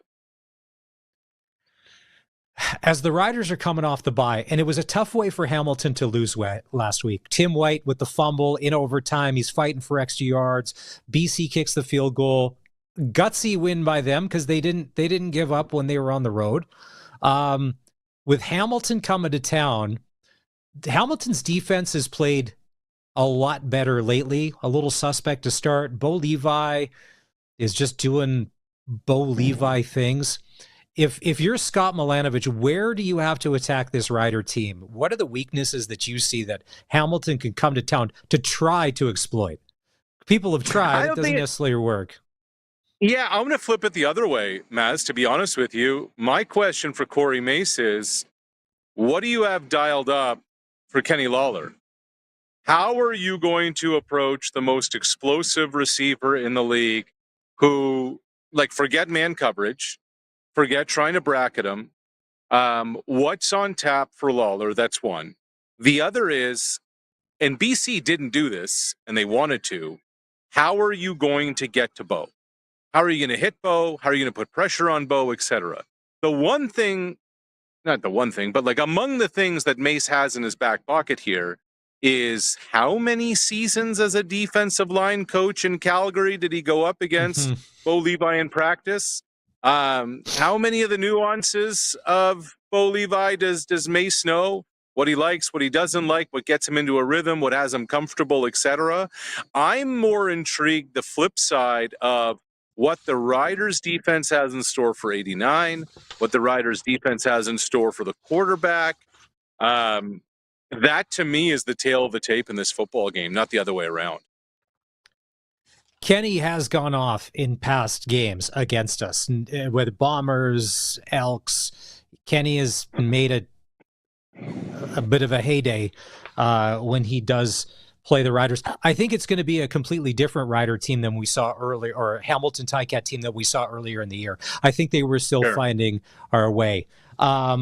I'm hoping that it turns out to be the best team in the East against the best team in the West.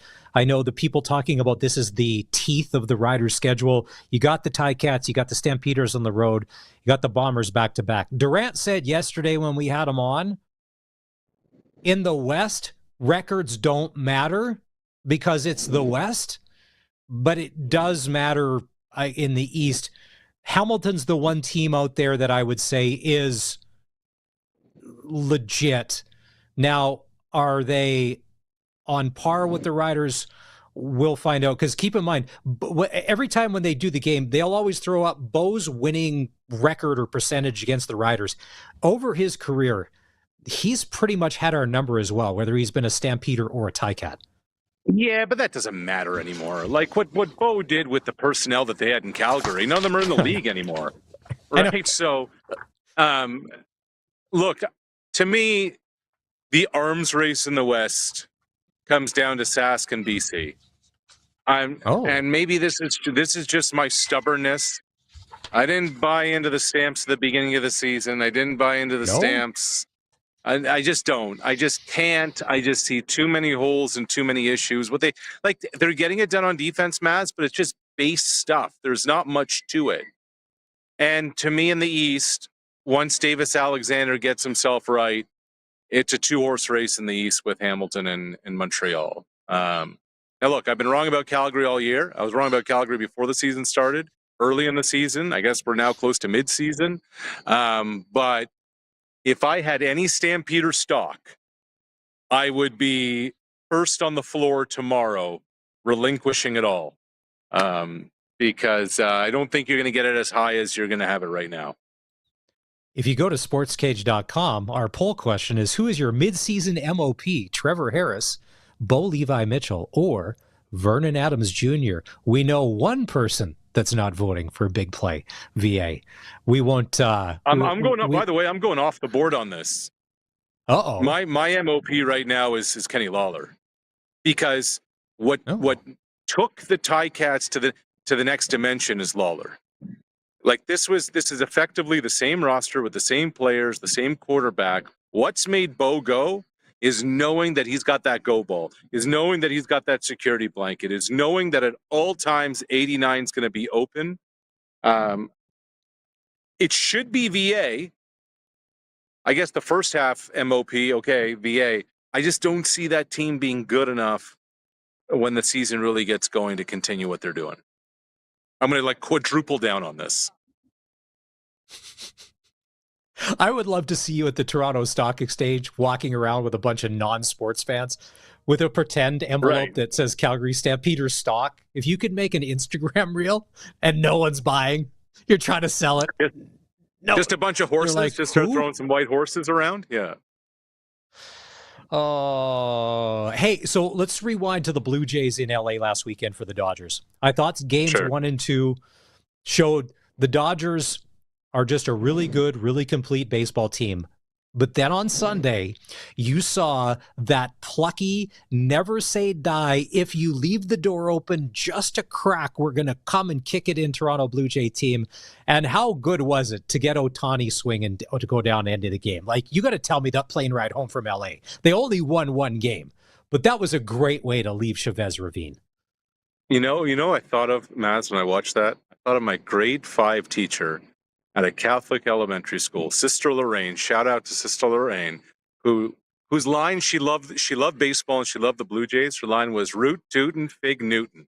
When they got Ohtani at the end of that game, I could almost hear her voice saying that. That was her kind of, her joyous kind of cheer. I get it's 1 out of 162. I get that the Dodgers left how many runners in scoring position throughout? They probably should have ran away with that game. But there are certain moments of the schedule that when you escape the way the Jays did, and then you're, cross-country flight, now the Cubs are coming to town, another good NL team. When you're able to kind of come out of that unscathed, those are the kind of wins that can really make significant impacts on your season. Stranding the bases loaded against the best team in baseball. I don't care what the records are. The Dodgers are, a World Series threat again.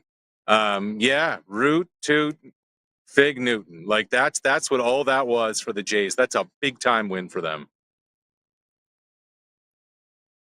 If we could get Hoffman maybe not to walk the first batter he faces every time going forward. I'm not much of a baseballologist, but that would be my free advice. Yeah. Over the weekend, the New York Yankees... You're onto something there. Confirmed. Don't walk the first batter every time. Yes. The New York Yankees, the team that's making headlines for all the wrong reasons, because it's funny, since the trade deadline, when they picked up everybody. Now they're going the wrong direction in the standing. What was it? It was Old Timer Weekend or Classic Yankee Weekend in New York. They brought Johnny Damon looks 75, and Johnny Damon's not 75. Johnny Damon's not 75. Johnny Damon was on the Yankee 2009 team, the last Yankee team that won a World Series. But how about Mariano Rivera, who only retired a few years ago? He's out there in the outfield. I think we have video of this, that he's kind of acknowledging the crowd, and then he kind of runs forward, and then his Achilles gets out. Ouch. So Mariano Rivera, the greatest closer in the history of baseball, acknowledges the fans, runs forward, and pop. Just another reminder, Maz, for all of us, Father Time is undefeated. Are you in a forest in Nova Scotia, and are you going to get a $28,000 ticket? And do we need a GoFundMe to get you out of that ticket? You know what? If it's a non-taxable item, why don't we just say I am, and let's get that GoFundMe fired up.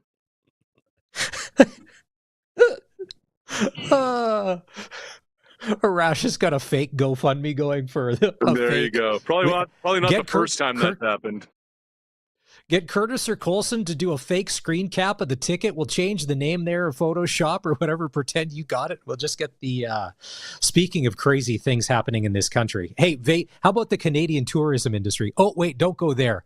Do you have life savings? No, then don't go there either. Oh, and that's the amazing part is that, as a native Nova Scotian, so many Canadians have decided to come out east because no one's going south, and then this happens, I know. Oh, listen, Arash, as long as your elbows are up and your opinions of the CFL are high, that's all we care about on this show. Till Thursday, my friend. That's Coast to Coast with Arash Madani right here on the Sportscage. Time to take a break. When we come back, we'll go back to Rider practice and catch up with Saskatchewan Roughrider head coach Corey Mace. This is the Sportscage on the home of local sports in Saskatchewan, 620 CKRM. This is Country Gold with Steve Harmon, your home for the country hits of the 80s, 90s, and 2000s. Hello, I'm Steve Harmon, inviting you to join me for Country Gold. Each week we play country favorites from the 80s, 90s, and 2000s, and we check in with the stars who made them, too. This weekend on Country Gold. Country Gold, brought to you by Trent Dickin and his experienced team at Flooring Superstore. Saturday mornings at 6 and Sunday afternoons at 4 on the Voice of Saskatchewan, 620 CKRM. When it comes to money, you can bet that everyone has questions. What's going on in the markets? When is the right time to invest? What should you do with your money today? When Len had questions, he talked to Brian Golly. Anytime I have any concerns, I'll either send him an email or text him, and he gets back to me right away. But he's still very forthright. Gets back to me right away and lets me know how things are going. You don't have to plan your financial future alone. Call Brian Golly of Smart Investing Solutions, 306-546-2533. I would recommend them to anyone. Looking for the best gear at the best price? Extreme Hockey and Sport just raised the bar. Now, with a price match guarantee, find the same product anywhere else, show the price, and they'll match it. The gear you need, the service you trust, and the price you want. Why settle for anything less? Get the local loyalty and the price match guarantee only at Extreme Hockey. Any budget, expert fit. Your local sit and fit hockey shop. Extreme Hockey and Sport, 1425 McIntyre Street, Regina's Hockey Shop.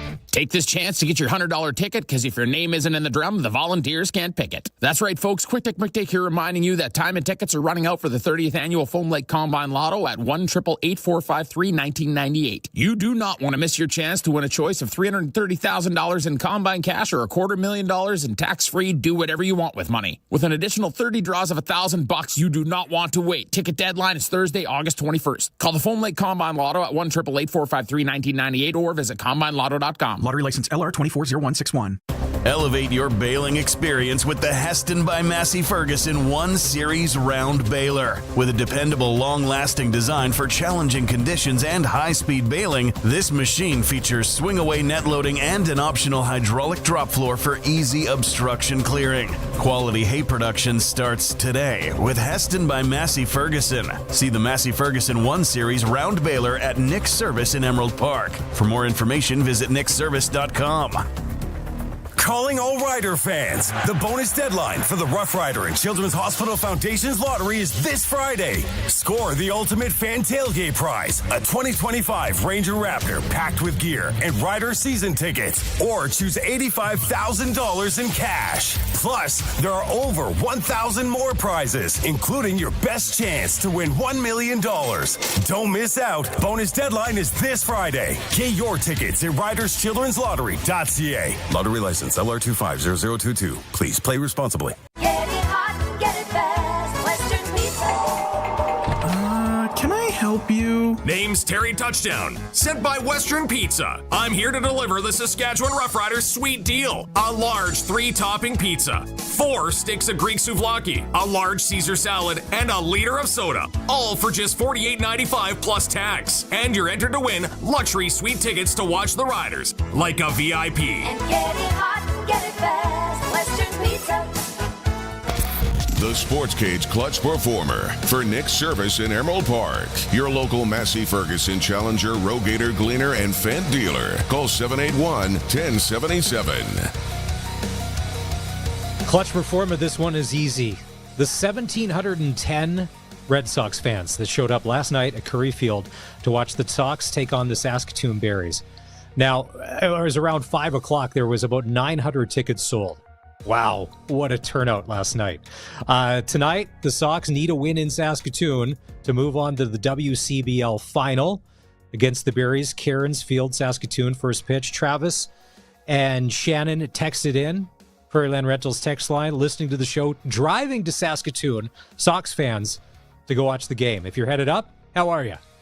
How's traffic? Let us know. Yeah, it's win or go home, basically. Winner of tonight's game between the Berries and the Sox will move on to play the Sylvan Lake Gulls for the WCBL championships. It's crazy to think about, Colson. This is nuts. When we had Gary Protzel on last week, and when Gary said, yeah, on about July 15th, we completely lost our starting rotation pitching because they all left, and we've had to rebuild. And just how he casually said it, I'm like, yeah, this is normal. This happens a lot. Everything's fine. Lost all of your... Yeah, everything's fine. That meme where there's that little cartoon character with the flames. Cartoon dog with everything on fire around him, yeah. This is fine. It's fine. That was Gary when he's like, yeah, well, we lost all of our pitching staff back in July. What? Yeah, it's crazy. Hey, you know what?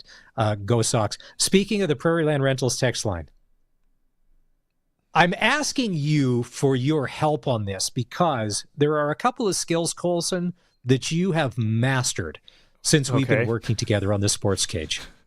One of them is the ability to butcher any name anywhere, no matter how common, how complex. Colson Schultz is not a name guy.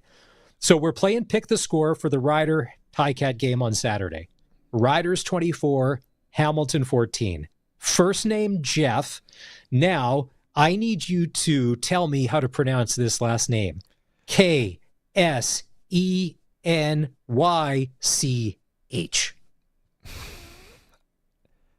Senek? Is the K silent? That's what I would go with. Senek, honestly. That's what I was leaning towards. Kusenek? I'm just Jeff not good Kusenek? I'm just not good at hockey player names because they tend to come from all over the place. Those are the ones where I've messed up routinely. Tim Peel is calling a timeout here. I'm going to put you in the box for 2. It's not just hockey player names, okay? Oh, by the way, if you missed it, Tim Peel, former NHL referee, was on the show in hour 1 if you want to catch the podcast. And what is it, John, the Habs fan? He texted in. He wanted to ask Tim if he hated the Habs because every time apparently he reffed a Habs game, they lost. Yeah, sorry, John, I missed your text. We would have asked otherwise. But we'll have Tim back on at some point. We can ask him then. Peeler's great. He's got to go make some money. His daughter's into equestrian, and he thought his son's $1,300. Get the 13. I think we need to go to Extreme Hockey. We could probably hook Peeler's son up with some skates that don't cost $1,300. Wow. Yeah. To play Pick the Score, it's easy. Just tell us who wins the Rider Ticat game this weekend, the score, and your first and last name on that text, 306-936-6262.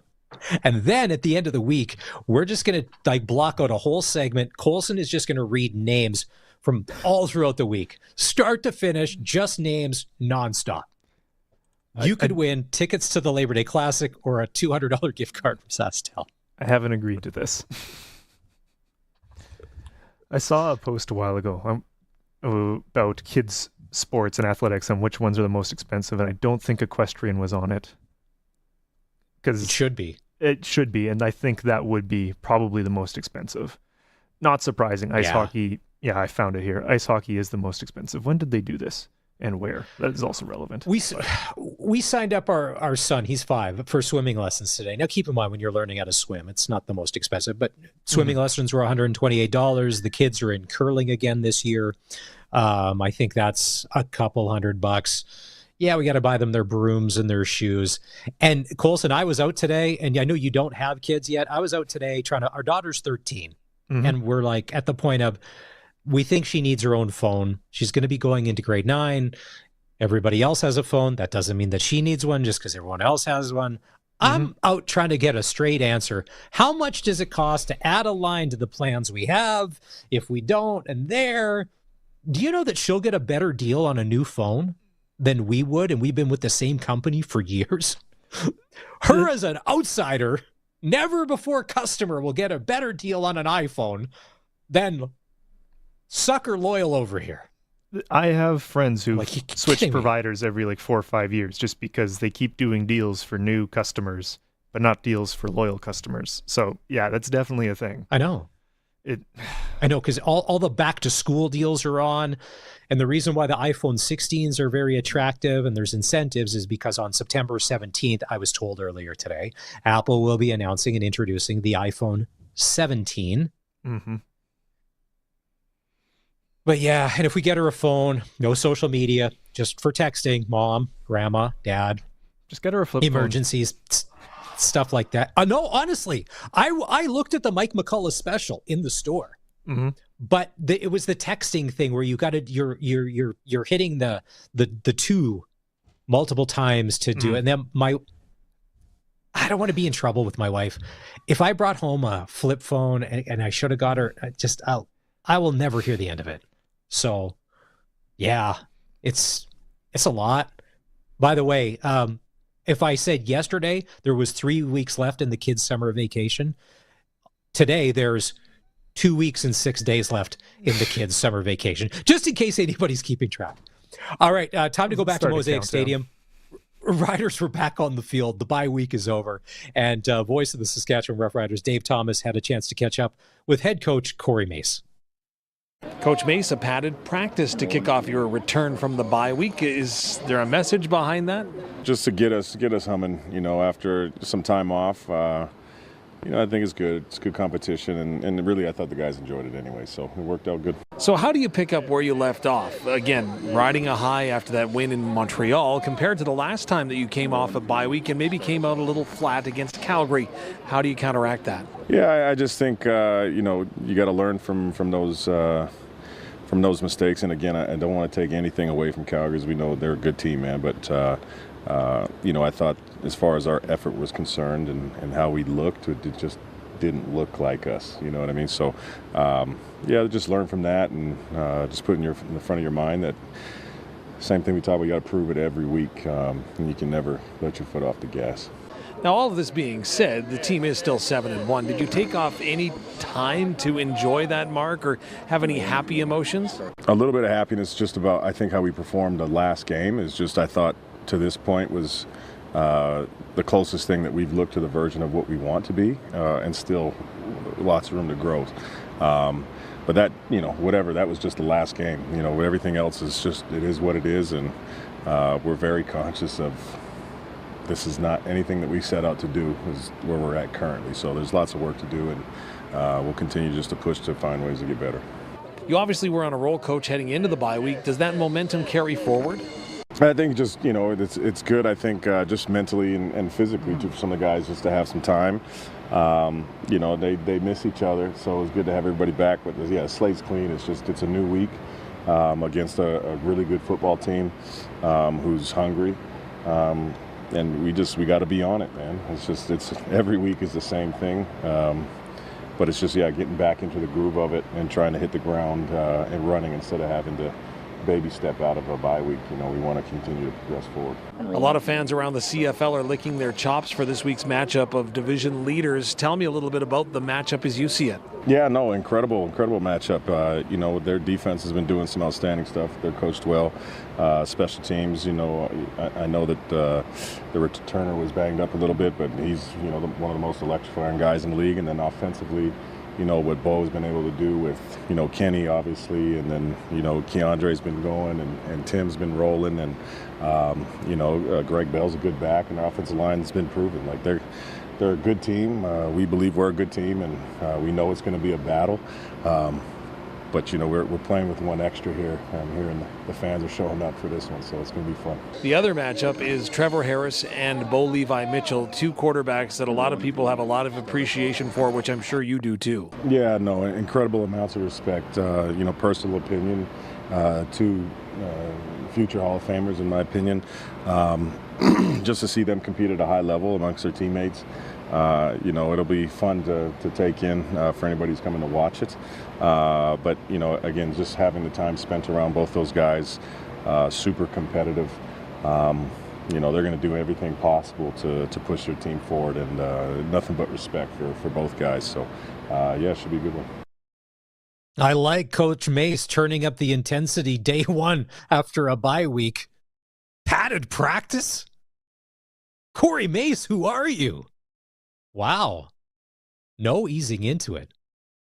For a lot of us, if we've been on vacation and we come back to work, what's the plan, right? Show up. If you get a lot of places, you got to show up again. And that's okay. I'm okay with that. But as you try and ease in, it's usually as little as possible. If you have a meeting, look like you're engaged, but still don't do anything. Maybe by lunchtime. No. Pads on, boys. Let's go. All right. That should wake some people up. I think 7-1 and Coach Mace, from what we've heard, means business. Every game's important. Not taking Hamilton lightly. I can't wait for Saturday. Ooh, and it's a doubleheader, and we get the early game. I'm sorry, but I'm an old school purist. I like the early games on Saturdays and Sundays. There's just something about it. You get up, something to eat, go for lunch, have a drink. The stadium, have a drink. Keep trucking. It is Tuesday, which means trivia for Pump Jacks. Now, last week, we put it out there that if you didn't know the answer to this question, you should probably turn in your membership card to Rider Nation. It was easy. Who scored the first touchdown in the 2013 Grey Cup? Answer was G. Roy Simon. The answer given was Andy Fantoost. All right, I get it. Close. This one is easy. If you were listening to the show yesterday, Charleston Hughes, Darian Durant in the Double Talk segment, the answer to the question came right at the start, and it has to do with Charleston and Darian. Him being a quarterback, Charleston Hughes being a defensive end. You've probably already put two and two together. This shouldn't be all that hard. You're just going to need to know blank. 306-936-6262. If you want to try Pump Jack Sports Trivia, call now. We get you on. You got 10 seconds to answer the question right. And if you do, you win a $150 gift card to Pump Jacks. Maybe you take Colson and I for lunch as a nice little thank you. Maybe you decide to be like, can we get takeout here? I need to wrap this up quick. That would be great. Pump Jacks Trivia, 306-936-6262. A Darian Durant, Charleston Hughes question. The answer was given yesterday, right at the start of the interview. All right. We'll take a break. When we come back, if it's you we go to on the Western Pizza Guest Hotline, this will be your chance to win. This is the Sports Cage on the home of the Saskatchewan Roughriders, 620 CKRM. Get ready to ride into Riderland. It's Family Day in Riderville, presented by Nick Eek. This is one game the whole crew can enjoy. On Saturday, August 16th at 1 p.m., your Saskatchewan Roughriders face off against the Hamilton Tiger Cats, and Mosaic Stadium is turning into a playground of fun with a performance by the popular Junior Rider Cheer Team and a full playbook of activities for all ages. It's a day of family-friendly excitement. Grab your tickets now at riderville.com. Hey, let's hit up Pump Jack's Cathedral. Pump? You talking about my basketball shoes? No, Pump Jack's Cathedral. Who? Pump Jack's Cathedral Saloon and Steakhouse. They're open now. They've got a large selection of local draft and food and drink specials. Kids are allowed until 8. There's live entertainment every weekend. Let's go. I'm pumped. On the corner of Albert and 13th, Pump Jack's Cathedral Saloon and Steakhouse. Come early, stay late. The place where friends meet. SEIU West members are Stores Person, Unit Assistant, Finance Officer, Unit Clerk, Recreation Coordinator, Youth Care Worker, Medical Laboratory Technologist, Power Engineer, Office Administrative Assistant, Maintenance Services Worker, Medical Transcriptionist, Medical Office Assistant, File Clerk, Medical Laboratory Assistant, Pharmacy Technician. the backbone of your public health care system. Learn more at seius.ca. Farmery Consignments in Kamsack has just lowered the prices on low-hour, late-model John Deere four-wheel drive tractors. Even more. Choose from two 2023 9R 640s, 203 hours to 296 hours, and you can now buy it for $725,000 and $729,000. Buy at below wholesale prices. All tractors carry John Deere warranty and are in new condition. See Farmery in Kamsack or call 306-542-2000. Another one bites the dust? What a weird saying! Are they swallowing the dust? And why is it so dusty in the first place? So many questions, but what I don't question is where I get my tires. When your vehicle needs the right tires, see your local Cooper tire dealer. Your local Cooper tire dealer carries Cooper Cobra Instinct tires. They bring your car to a shorter stop on wet roads and have decisive maneuvering and sporty performance. Dust yourself off and ask your local Cooper tire dealer about Cooper Cobra Instinct tires today. 620 CKRM and Harvard Media believe in being accountable to you, the listener, which is why we participate in the Canadian Broadcast Standards Council. We are committed to upholding the highest standards of broadcast excellence and adhering to the codes and conduct administered by the CBSC. If you have a comment to make about our programming or a concern about something you heard on our station, contact us on our website, 620ckrm.com. or visit the CBSC's website, cbsc.ca. This summer, if you're thinking of a new building, think Olympic Buildings. They're engineered from top to bottom to be better than the rest. Strength, solid design, and impressive good looks are all standard on an Olympic farm building. Visit olympic-buildings.ca. It's time for Sportscage Trivia for Pump Jacks. Great food, cold local draft, and a place that feels like home. All right, 306-936-6262, Pump Jacks Trivia. Kim from Indian Head joins us. Kim, as a Rider fan, we're 7-1. What do you think happens on Saturday when the Ticats come to town? I think we're going to win. All right. You got a prediction score-wise? Is this a blowout like Montreal, or are we keeping it close to the vest and squeaking out a win at Mosaic? I think it's going to be high scoring. We're going to just eke out a win, I think. All right. Maybe a 37-34 type situation. Last second Brett Lawther field goal coming through as a hero. Hope so, yep. All right. Pump Jacks Trivia. The answer to the question was given out yesterday when Darian and Charleston were on for Double Talk. So, Kim, if you're ready, you're going to have 10 seconds to answer this, and if you get the answer right, you get a $150 gift card. Question is, how many times did Charleston Hughes sack Darian Durant in his CFL career? We'll put 10 seconds on the clock and go. I think it was 15. 15 is the correct answer, Kim from Indian Head, winner on Pump Jack Sports Trivia. $150 gift card. Maybe we do a little pregame tailgate on Saturday. Spend some of those winnings. It's crazy. Charleston, remember, he was so good and so dominant. And Darian said he could have, if he got 15, he said he could have had 25. But Darian was able to slip away a few times. He was our guy. He was too. Hey, Kim. Kim, thanks for listening and congratulations. $150 gift card to spend at Pump Jacks Cathedral. Thanks for being part of the Sports Cage this afternoon. All right, nice. Perfect. Thank you so much. No problem.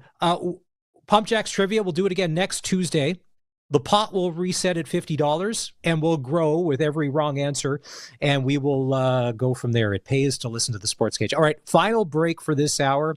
When we come back, the Hlinka Gretzky Hockey Tournament is on, and Team Canada, okay yesterday, a bit of a blowout today for the red and white. We'll dive into that. This is the Sports Cage on the home of local sports in Saskatchewan, 620 CKRM.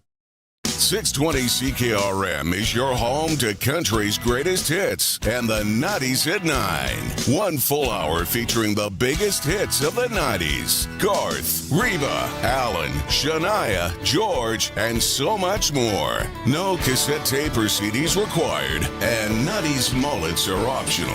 90s at 9 for the town of Wolseley and the voice of Saskatchewan. 620 CKRM. Feeling lucky with your weed control? Tired of the same old results? Spin the wheel of fortune of resistance management with Edge Microactive Herbicide. Edge Microactive delivers superior pre-emergent control in canola and pulses, including herbicide-resistant kochia, red root pigweed, wild buckwheat, and certain broadleaf weeds. It's your winning bet in a complete weed management system. So don't gamble with weed control this spring. Place your bet on Edge Microactive and come out a winner. Always read and follow label directions from Gowan, Canada. Castle Building Central locations have made building your dreams the cornerstone of our business. We understand that when you set out to build a dream, you need a partner you can count on. Whether building, renovating, or just adding on, complete your project with ease and pick up the best selection of leading brand name products. Come in and check out great deals on quality brand name products including Coltech Windows and Doors. Castle Building Centers, your trusted building and hardware supply partner. CRW & Sons in Belcaris. The ball is snapped. He scans the field. He's going deep. What a play! Rider fans, make your own great play by going to riders5050.ca. You can now buy tickets for every Rider game, home or away. You can also sign up for the 50-50 Club and never miss a draw, including the weekly loyalty and early bird prizes. All proceeds support amateur football in Saskatchewan, equipping the heartland, and just maybe score a big win. Get your tickets today at riders5050.ca and go Riders! Riders 5050 is presented by ISC. Hey, you down there. Yeah, it's me, the sun. Been up here doing my thing for, 4.6 billion years or so, and you're still paying full price for power? Come on. Get a Keln Solar residential system. Use me to power your AC, your fridge, your whatever that thing is in your garage. Help me help you. What movie's that from? Anyway, when you've got extra power, Sask Power gives you credits. Jerry Maguire, that's what that line's from. Get a quote at kelnsolar.com. Wondering what your equipment is really worth? Hi, I'm Riley McChesney from McDougall Auctioneers, your go-to appraisal experts. With our finger on the pulse in today's market, we offer the most accurate, up-to-date valuations for your machinery. Planning to expand or thinking of selling? Get the real value of your equipment with McDougall Auctioneers. Over 42 years of expertise at your service. Call us at 1-800-263-4193 or visit us at mcdougallauction.com. Get ready for harvest with a used Case IH Combine from AE Chick One Farm Equipment in Storthoaks. They have a 2009 8120, 2009 7120, 2007 7010, 2005 8010, and 2002 2388. Call AE Chick One Farm Equipment, your local independent Case IH dealer in Storthoaks. 306-449-2255. That's 449-2255. Country Corner, brought to you by Municipal Hail Insurance. Proudly serving farmers. MunicipalHail.ca. The 25th annual Whitewood Chickachaz Rodeo is this weekend. Don't miss an Indigenous dance troupe Friday at 6:30. Shea Istash performs Friday, and there's DJ music by CRT Sound Saturday, plus a full canteen. Adults $15, kids 7 to 12 are 8, and 6 and under free. Weekend passes $25. Regina is hosting the Baseball Canada Men's National Championship August 21st to 24th at Curry Field and Optimus Park. Exciting baseball action with 10 teams from across the country. Details at reginatrappers.ca. And Danceland at Manitou Beach presents SCMA multi-award winner JJ Voss and a damn good band. Saturday, September 13th. There's a barbecue buffet or burger and beer and a bus tour departing from Regina. Tickets and information at danceland.ca. For more information, visit 620ckrm.com. It's time for the Sports Ticker, brought to you by Extreme Hockey and Sport, Regina's locally owned one-stop hockey shop. Now with a price match guarantee. 1425 McIntyre Street. Tonight, WCBL playoffs, Regina Red Sox and the Saskatoon Berries. The winner moves on to the WCBL final to take on the Okotoks Gulls. The loser goes home. Red Sox and Berries, first pitch in Saskatoon tonight at Cairns Field will go just after 7 o'clock. Sylvan Lake Gulls. No, I get it. Yeah, I know. Okotoks are out. Colson, I get it. It's the Sylvan Lake Gulls. And sometimes birds on the baseball field aren't necessarily a great thing. Jay's starting a series with the Cubs. First pitch goes in about 10 minutes' time. And on the ice at the Holinka Gretzky Cup, Canada beat Switzerland 9-1. They play Czechia tomorrow. All right, final hour of the show is coming up. It's the Sports Cage. We will hear from Saskatchewan Roughrider quarterback Trevor Harris, defensive star Jameer Thurman, and up next, press coverage with CFL legend and Grey Cup champion Glen Suitor right here on the Sports Cage on 620 CKRM. We are 620 CKRM, a Harvard media station, streaming online at 620ckrm.com. It's 5 o'clock. Good evening. I'm Corey Atkinson from the SaskToday.ca newsroom with your 620 CKRM news for Echo Sound and for Qu'Appelle. Stay connected with a new cell phone from Echo Sound. Call 306-332-6711. Canola futures and Canada's relationship with China hit a significant low following China's decision to implement an additional 75.8% tariff on Canadian canola seed. It follows China's anti-dumping investigation into canola, which they claim to have found evidence that Canada has been hurting China's domestic market. Premier Scott Moe says although producers won't directly feel the blow until the crop is off, canola futures are what will take the fall until then. Right now, on any old crop canola, what we're seeing on the markets as far as the impact is limit down today. And likely going to see that for future. So price impact is what we're going to see today. In 1 month, China will review the tariff and choose to leave it in place or remove it. Ag Minister Darrell Harrison, joined by Kelvington-Wadena MLA Chris Beaudry, officially kicked off Harvest 2025 today. Harrison says agriculture makes up 10% of the provincial economy and 41% of global exports. He thanked producers, farm families, and agricultural workers for their contributions. Officials are reminding producers to work safely, take regular breaks, and watch for power lines and large machinery. Mental health supports, including the 24/7 Farm Stress line at 1-800-667-4442, remain available. Positives can be drawn from the southwest region of the province, getting plenty of rain. In addition to getting moisture in areas where drought has been persistent, Kevin Hirsch of SaskAgToday.com says it'll help some crops with development. People that seeded later are actually going to end up doing very, very well. Usually it's the other way, and the early seeded crops do better. In Hirsch's case, he believes it will be another 2 weeks before he starts combining. Regina police are investigating a firearms incident on Smith Street last night that led to a dog being shot.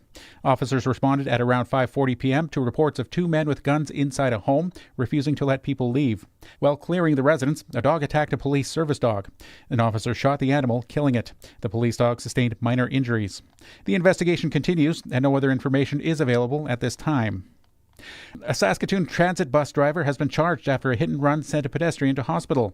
Police say a 49-year-old man struck by a bus in the city's southeast in May had to be taken to hospital with serious injuries.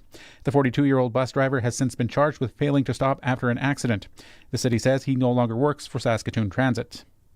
And Taylor Swift has announced her 12th studio album. Reporter Alex Stone has the details. Such a nice color on you. Taylor Swift is set to provide more detail about her new album, The Life of a Showgirl, on her boyfriend Travis Kelce's podcast, New Heights, on Wednesday night. Meantime, in a new interview with GQ, the NFL star says of their high-profile relationship, "When there's not a camera on us, we're just two people that are in love." No release date has been announced, but Swift's site said vinyl editions of the album would ship before October 13th. That was your 620 CKRM News. Read more stories from around your community and around the province at sasktoday.ca and 620ckrm.com. Weather is next. Let's get out on the water.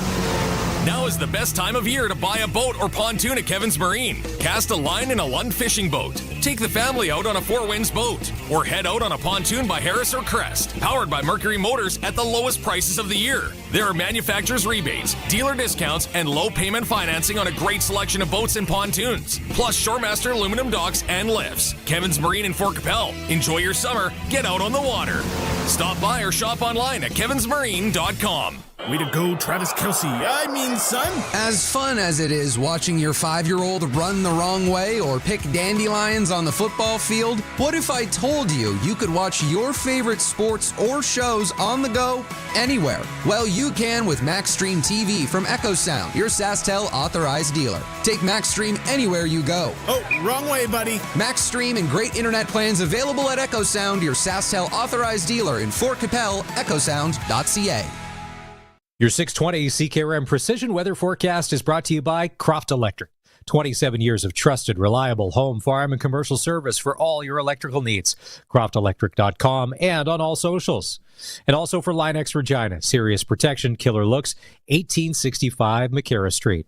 Now, your Precision Weather Forecast. Mainly clear sky for tonight. After a few extra evening clouds still linger, temperature drops off to around 14 tonight.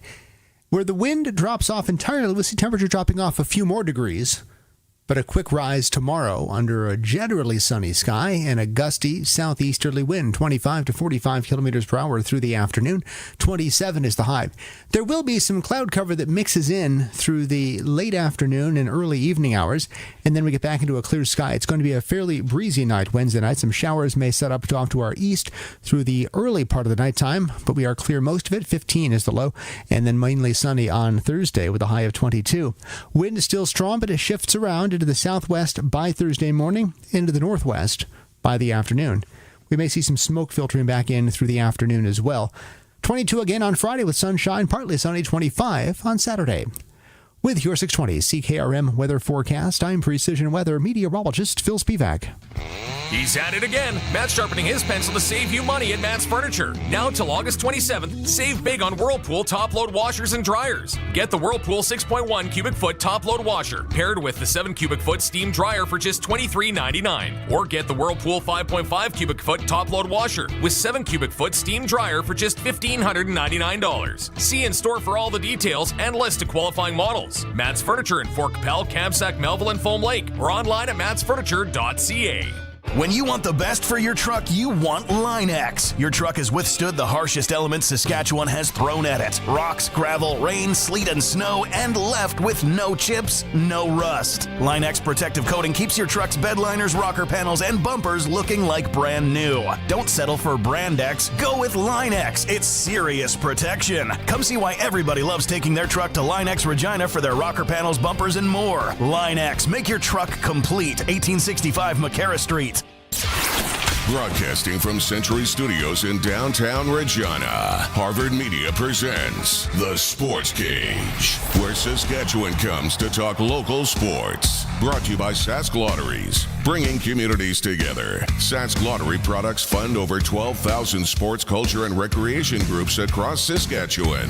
Be part of the show. Call 1-866-767-0620 or text 306-936-6262. The Sportscage. Streaming at sportscage.com, our YouTube channel, and on the radio at 620 CKRM. So today, here's what we've learned from some of our guests. Arash Madani is not buying Calgary Stampeders stock. He's going to be at the TSX tomorrow on the floor trying to sell. He'll sell low because he's not buying what Big Play VA and Dave Dickinson are selling this year. He also thinks the Bombers are in a bit of trouble too. We also learned on the show that Brad Watson and Brad Meyer, NHL referees, Sasky guys, huge Rider fans, and that they would always talk about the Riders with Tim Peel, who we had on as well. Now, Tim is a Canadian, but he lives in St. Louis, has spent a ton of time there, so we made him an honorary member of Rider Nation while he was sitting in his car at his son's hockey practice in St. Louis, Missouri. Riders and Ticats this Saturday, 1 o'clock. You can catch the game right here on the 620 CKRM Cooperators Rider Broadcast Network. We'll have countdown to kickoff starting at 10. Rider Nation pregame show at noon. Dave and Luke will have the call. Riders Ticats goes at 1 o'clock. And to talk about the CFL week that was and the one that's upcoming, it's time to go coast to coast with Glen Suitor. Time now for press coverage with CFL and Saskatchewan Roughrider legend Glen Suitor on the Sportscage. Brought to you by Bronco Plumbing and Heating, where professional service is guaranteed. They'll treat you right. 781-2090. Suits, I'm assuming over the years you've had to make a few people you've probably met along the way honorary members of Rider Nation for probably all sorts of various reasons.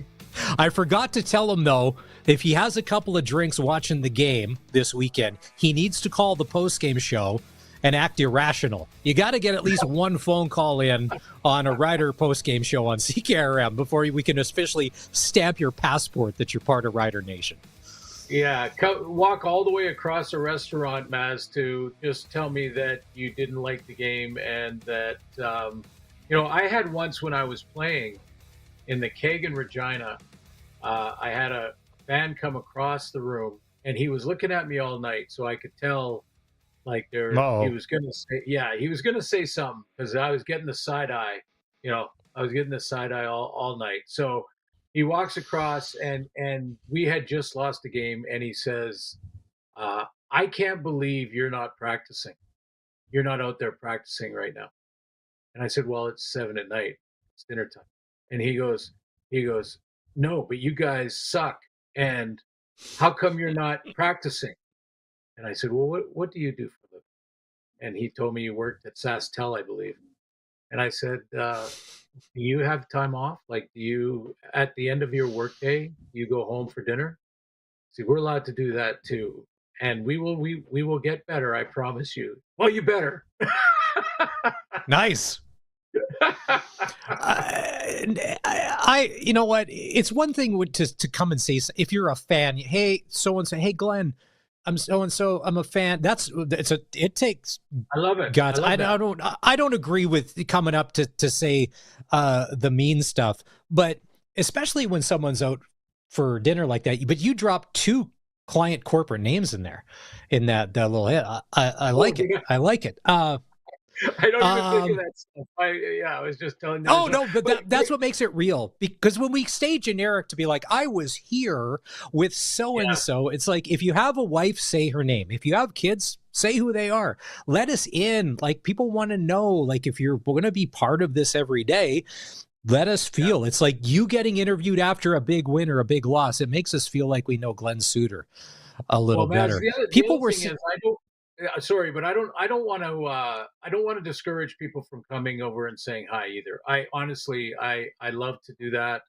And I don't mind the observations when they are, what happened to the team or why did they lose this last game or, those are discussions. But coming over and getting angry because I wasn't practicing at 8:30 at night was, there's a little line in the sand there. Yeah. But, and again, it's all very cordial, but I honestly don't want to discourage fans. And I bet you every one of our athletes in the CFL would say the same thing. Go and say hi, go and get an autograph, go and get a picture on your phone. That's cool. I don't mind in the middle of dinner. It doesn't mind. I love it. I honestly do. And I will never take that for granted either, that people, enjoy your work or enjoy what you're doing as a player. And even if they're critical at times, it's okay. It's okay to say, hey, what's going on? How come you're not playing as well as you normally do or whatever? That's fine too. Honestly, I don't want to discourage people. Come and say hi. And don't be afraid to pick up Suits' dinner bill either. Like if you happen to be walking over or whatever, to be like the autograph is going to cost you. I had 2 appetizers. I'm on my 3rd glass of Cabernet. I got a steak coming. That selfie, if it goes viral, could be millions. A couple $100 for dinner. It's a pretty good deal. Some people are saying that was the best weekend of CFL football we've seen in a long time. It was good. There was some good football games. Glenn, I was really worried about. No, selfishly, I was like, if the West teams don't win, speaking of Edmonton and BC, as I'm putting my hands together to be like, all right, this only bodes well for the Riders. But it looks like the West Division's got a little fight left in it, and I don't think they're going to be rolling over for the green and white. They battled. The Lions and the Elks, they battled, and they came away with wins. Well, I think that if you talk to every team that had just played and beat the Elks, they would all tell you the same thing, that that's a good football team with a lot of great players on it. They haven't brought it all together yet, but that's a good football team.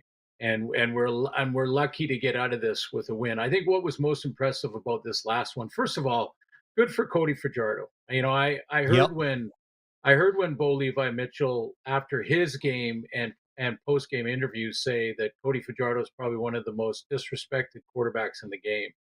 I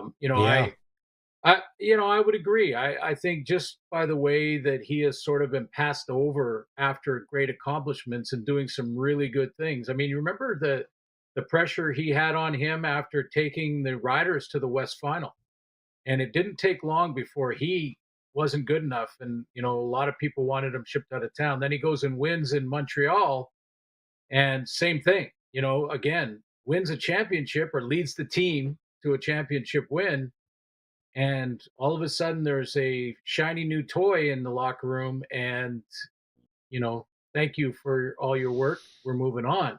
So I know that you have to do that in pro sports, and I'm certainly not criticizing the upside potential of Davis Alexander in Montreal, but I was happy for Cody, for a lot of reasons. He's got a young family. He wants to keep playing in the game. I think he's proven again that he's a starter. But any team, to your point, that has played the Elks or played the Argos when they're kind of up and down or whatever it may be, they'll walk away from that saying, "Wow, that's a good team. There's a lot of good players over there, and we got the win, but that's a good team." I think Calgary and Winnipeg, probably both teams walked off the field this past weekend saying, "Wow, that went right down to the wire. That was a good team. One play goes the other way, Winnipeg wins." It was that, and that to me, Maz, is what we saw this weekend. We saw what our core rules can provide. It doesn't provide it all the time. It's not 100% faulty proof, but and there are some bad games, but this is what is potentially there because of our core rule. And so whenever we have all these discussions and consternation of what has to change, and we got to do this and we got to do that, and people often will say, well, the stadiums aren't full, but not really have the answer to it. But we got to change this, we've got to change that. And I've been saying for a long time, the core rules, not the fringe stuff that we can tweak, the core rules, what they do is they provide for the opportunity for what we saw this weekend. That's what they do. The special team, the single point when you miss a field goal, having to run the ball out of the end zone or give up a point on a kickoff. That was a huge strategy concern or issue in the Calgary game. They gave up. The Bombers gave them 2 points for free because they let the ball go into the end zone and on a kickoff, and they kneeled down. And that was a strategy to get the ball at the 40-yard line. However, you run that out, you can't be loosey-goosey with points and just give away free points. So all of those things, those the goalposts where they are, the size of the field, they all led to the opportunity for this to happen. and for games to end like this, where you can come back from down 3 scores in the final 3 minutes, you can get enough possessions to come back from 17 points. It's there for that reason. And that's why when we discuss these things, and by the way, I'd love to see our commissioner just stand up and say, look, either change the rule of the single point or don't change it, but whichever you decide, let's just stop talking about it. Please, can we just stop talking about it? Because it's been 50 years. Either change it and let's move on, or don't change it and let's move on. Either way, let's move on. And the core of the rules led to this weekend. It's rare to see all 4 games and the way they did and be as exciting in the end the way they were. That's rare. But we have 6 of our 9 quarterbacks completing over 70% of their passes this year. 70%. Maz, when I was playing, 57% was a good season. 70% now. Because the DBs and the safeties, Glenn, when you played, the DBs and safeties when you played, especially the safeties, especially wearing 27 in green, unstoppable, just wrecking offenses everywhere. You and Dustin called the Stampeder Blue Bomber game. Bombers got up 17-0. And in the old days, shut the door, the Brady Oliveira show is going to start, and here comes 155 yards, and there's nothing you're going to do about it. We'll tack on some field goals, maybe an extra touchdown here, there. Yep. But it's not the same Bomber team anymore. Vernon Adams Jr., and they chipped away Tevin Jones. So, Suits, I said this yesterday. Tevin Jones can make the incredible plays, but then in the fourth quarter drops the 7-yard crossing route that can keep the drive alive to give them a first down to get them closer. That's Tevin Jones in a nutshell. Yeah. It was great to see Zach Collaros play. He took some hard shots. That Calgary defense, and maybe you're seeing it as well, they're getting better, and they've already played well, but they're getting better and better and better. Because Collaros, pretty quick release guy, but it seemed when the Stamps defense, the switch flipped and they just started to play, there were no answers for the Bombers. Well, the Calgary Stampeders have intercepted in 3 games Zach Collaros 4 times. Like, not in the past game, but they did twice in the 2 games previous. In both games, they got 2 picks, and 2 of them by Webb went back for touchdowns. So, yeah, that defense is making plays. But, I think with the Bombers, again, any team on any given day, for sure. I mean, I think that's the parity we have, even though there's teams lower in the standings like the Elks that are struggling at times. They get the big win in Montreal.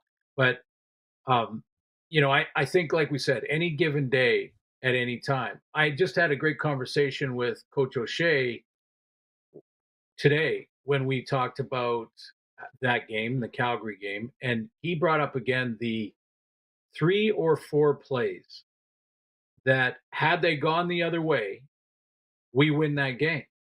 And so you can't get overly worried or overly concerned about your team just yet, but you got to find a way to make those key 3 or 4 plays. And so many of these games are coming down to that.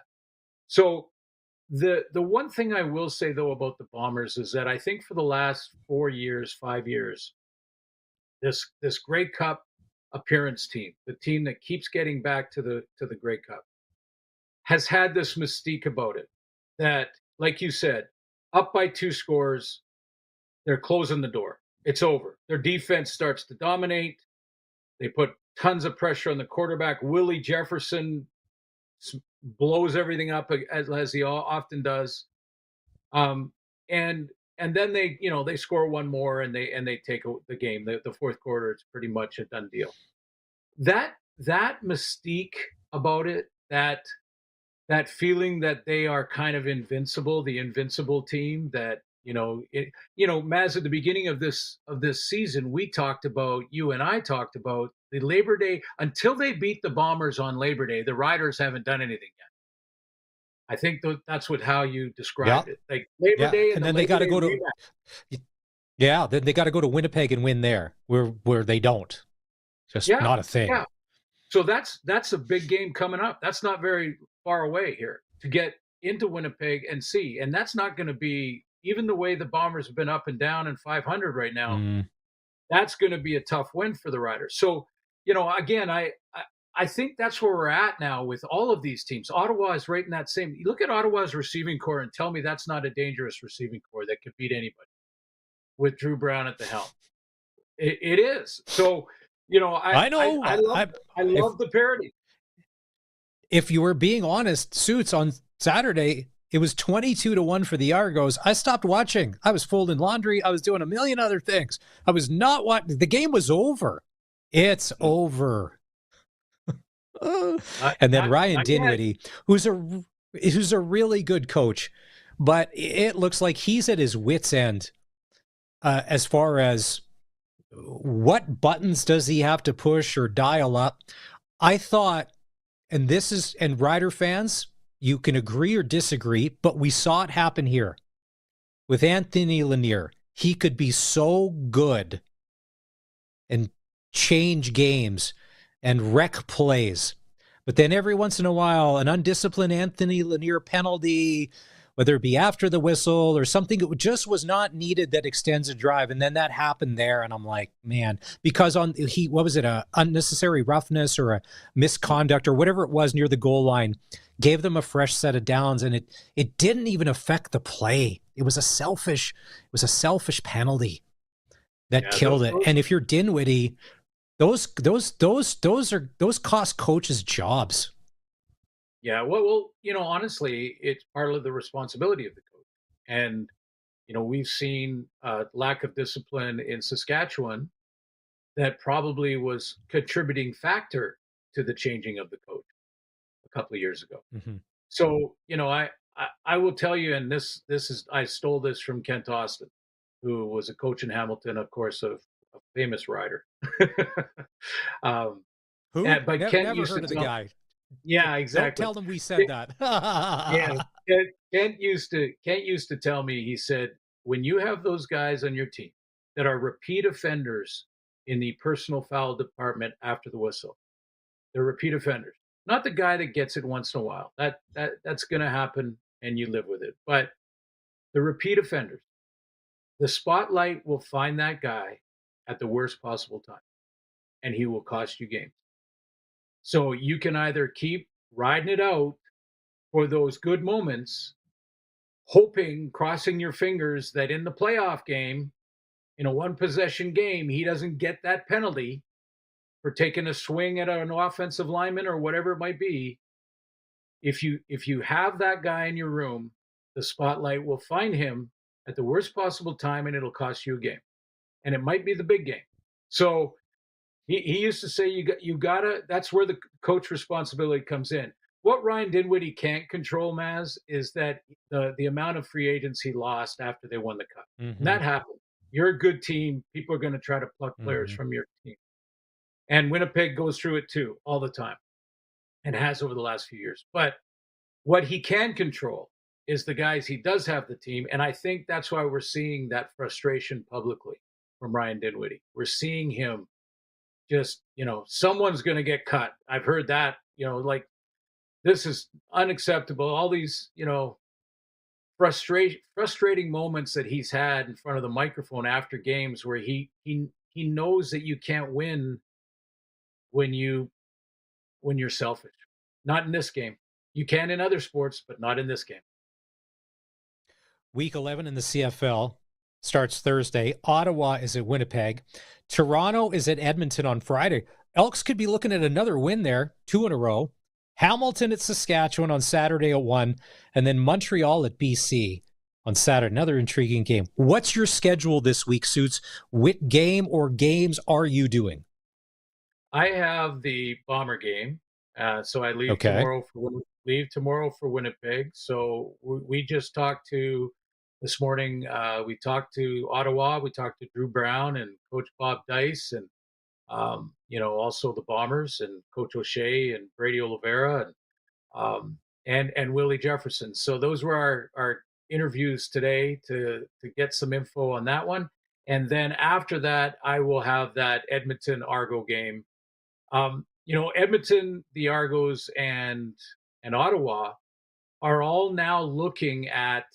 They're already looking at the crossover and could the team in the West cross over, and how do we keep fighting off that possibility if you're an Eastern team? So they have to already, before Labor Day, start looking at that.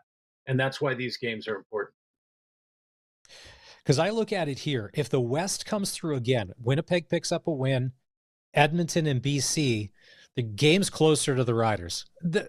If we go 17-1, completely okay with that. Do I think that that's going to happen? No, but the other teams are going to start winning. It's not always going to be. And Durant said it yesterday.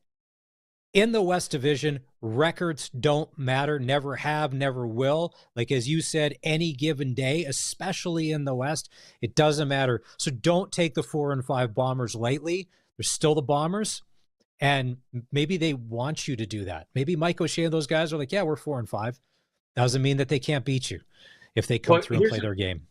Here's another thing about the Bombers, Maz, is that Brady Oliveira, I think, has been the heart and soul really of that team. Like they are aggressive, and they play this power ball type of stuff when he has been 100% healthy over the last couple of years. He hasn't been this season. In the very first game of the year, he hurt his shoulder. And even though he missed a couple of games, but then he came back, and even though he's come back, he just hasn't looked the same to me. And I had one person on social media say, how dare you talk about a guy's injury when you don't know for sure if he's injured? I know for sure. I saw him get hurt. And I know that he's been taping his shoulder because I see the tape outside of his uniform a little bit. So those are just observations. He doesn't have to tell me one way or another. I can tell. And he is now getting that healthy again. So he gets that healthy, and he becomes that 130 a game guy. But it's not just the numbers, it's how they do it. Their offensive line becomes dominant.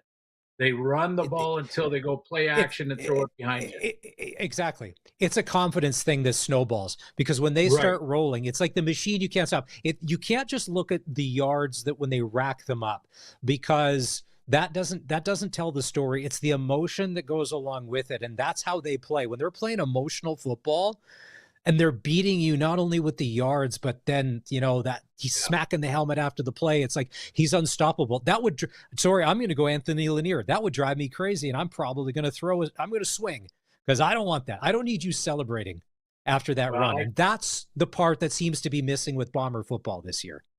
Maz, if you did that, I'd be calling you into the office and asking you to bring your playbook. I'd be saying, Suits. Maz, I got to let you go, man. I gotta let you go, Glenn. It's funny. They don't call you to the office. They call you on a video, and there ain't no playbook that just be done. They just turn your email off. Trust me, I know. It's all good. Riders, Ticats. We'll get into that on Thursday. We'll dive deeper into that. Let's wrap on a lighter note, or I don't want to assume a lighter note. Are you still being stalked by a bear in your neighborhood? Has it been shot? Has it been moved in? Is it now a minister in the government, and now it's fighting climate change in British Columbia? What's a bear update for the Rider Nation fans on the Sportscage today? Well, if it's trying to fight climate change, it's taxing us more somehow. Like, we're getting more taxes somewhere along the line, because that seems to be the only way to fight this, is just keep taxing the citizens until they have no money left. So there's that. But I don't want to get political. No, we haven't seen Bob Bear. We haven't seen him in a week, and I keep updating, and asking the neighbors too. Like, was he in your yard? Have you seen him around? Which worries me a little bit, Maz, because I hope that they haven't had to, like, if they come and take him, I hope they try to relocate him. I think everybody is sort of the way he just lumbers around and is not affected by humans and sits on my front porch like I invited him. Like, he's sort of become everyone's sort of quasi pet, which really concerns me, because they're wild animals and they can turn at any time. Oh, yeah. So that would be bad. So hopefully he's not been. I hope that something didn't happen because we haven't seen him for a week. Suits, I know you haven't seen Bob, but I saw this video. Another lady in Vancouver had the bear walk right into her house. See, this is what I mean. That is a little smaller than Bob, but Bob would do that. If I left my front door open, he'd be in my kitchen. Like he sits down like Winnie the Pooh times 10 in size, but just like him when he's eating his honey bowl, he sits down like that and just sits there. And I opened the door and he didn't run off or wasn't startled or whatever. He just kind of looked back and I closed the door again very quickly. And he just kind of lumbers around. This one actually ran away from the little dog. Yeah, it's because you don't have a little Pomeranian. No, I'm not sure what my dog would do. I think Maximus might just buddy up to him. I'm not sure. When I mentioned the situation to my brother-in-law in Florida, Doug, who's a good old boy, he's like, one shot, and then he's hanging over the 75-inch Samsung in the family room. So if you need me to handle that, I can do that. That's how you handle wild animals, Glen Suitor. Okay. Do not tell that story to my wife because I'll be sleeping outside with Bob if that story got to her. Yeah. No, I'll keep you posted. If I get any more videos, I'll make sure I send them. All right, let's do this again Thursday. It's press coverage with Glen Suitor for Bronco Plumbing and Heating. It's time to take a break on the Sports Cage, and when we come back, we'll hear from the quarterback, Trevor Harris of your Saskatchewan Roughriders, on the home of Rider Nation, 620 CKRM. Every Sunday morning, wake up to country music legends on 620 CKRM. Sunday Morning Classics. Celebrate the legends that paved the way and define the heart and soul of country music. Relive the unforgettable classic hits and the legacy of country's greatest artists. Join us this Sunday and every Sunday as we honor the icons who brought country music to life. It's a journey through the rich history of country music. Sunday Morning Classics for Regina Funeral Home and Cemetery. Sundays at 8 a.m. on the Voice of Saskatchewan, 620 CKRM. Sask Power is working to improve the power system in your area. In order to do their work safely, they need to shut the power off for customers in the village of Webb, surrounding rurals, and areas west, southwest, and south of Webb to Reed Lake from 11 a.m. to 5 p.m. on Wednesday, August 13th, weather permitting. Again, the power will be out for 6 hours on Wednesday, August 13th from 11 a.m. to 5 p.m. for customers in the village of Webb. For updates on this outage, visit saskpower.com/outages. The ball is snapped. He scans the field. He's going deep. What a play! Rider fans, make your own great play by going to riders5050.ca. You can now buy tickets for every Rider game, home or away. You can also sign up for the 50-50 Club and never miss a draw, including the weekly loyalty and early bird prizes. All proceeds support amateur football in Saskatchewan, equipping the heartland, and just maybe score a big win. Get your tickets today at riders5050.ca and go Riders! Riders 50-50 is presented by ISC. Farmery Consignments in Kamsack has just lowered the prices on low-hour, late-model John Deere four-wheel drive tractors. Even more. Choose from two 2023 9R 640s, 203 hours to 296 hours, and you can now buy it for $725,000 and $729,000. Buy at below wholesale prices. All tractors carry John Deere warranty and are in new condition. See Farmery in Kamsack or call 306-542-2000. Employee pricing is back! Right now, you pay what I pay. You pay what we pay. It's amazing. And guess what? You don't have to do any work. Right now, you pay what I pay. They get our discount? Yeah. Can you believe it? We got over 100 F-150s. We got over 50 Super Duties. We got Escapes, Bronco Sports, over 300 new vehicles to choose from. We got it all. Don't miss the employee pricing at Capital Ford Lincoln. Get it hot, get it fast, Western Pizza. Meet Todd. It's noon. he's really hungry, and his stomach makes sure to let him know it. Todd, we talked about this. No more skipping meals. I need cheese. I need crust. I need Western pizza. All right. Western pizza it is. Western Pizza. Dine in or take out today before your stomach starts making demands. And get it hot and get it fast. Western Pizza. Experience the next level of cleanliness with B&Boa's Cleaning Services.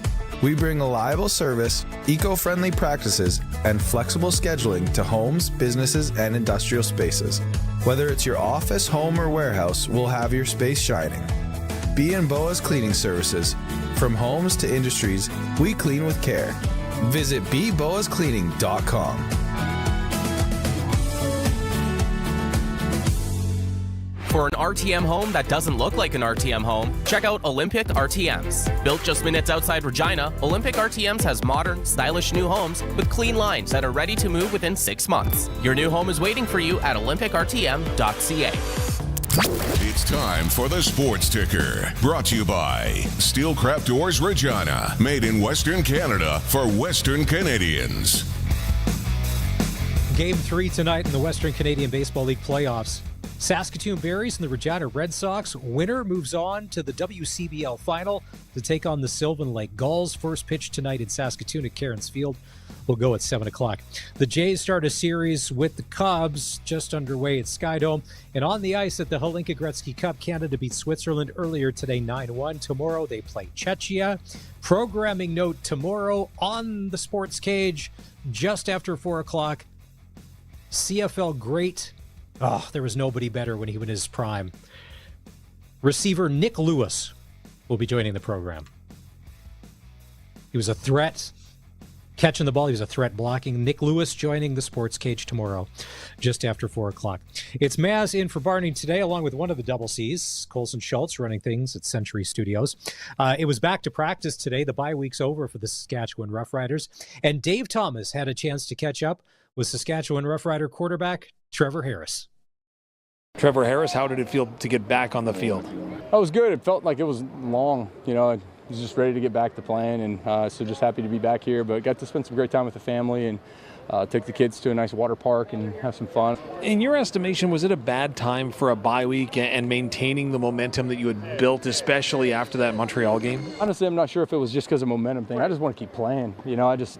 Bye weeks are like, let's just keep going, and so it's just one of those things where you just want to keep balling, keep playing, and it's just like, you want to get back in the meeting rooms, install, go play another game, and I still feel like I didn't play very well against Montreal. I wanted a couple plays back, which, I think every game you watch, every game you play as a quarterback, you're never going to come away and think you did perfectly, and so we just want to make sure we're continuing to strive for greatness because this group has more, and I think there's another level that we can unlock, and I think that we're making our way there. Now we are getting near the midpoint of the season and people talk about letter grades and so on and so forth. If you were to evaluate your offense, where are you at right now? We're trending where we need to be, but we still have a ways to go.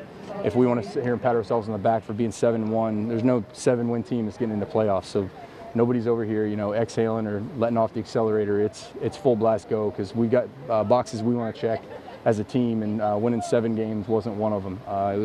Starting 7-1 was not one of them. It's to keep the pedal to the metal and, finish stronger than we start. And so we've had a good start so far, but we want to make sure that we're, trending in the right direction, not, going stale and play at our best ball already.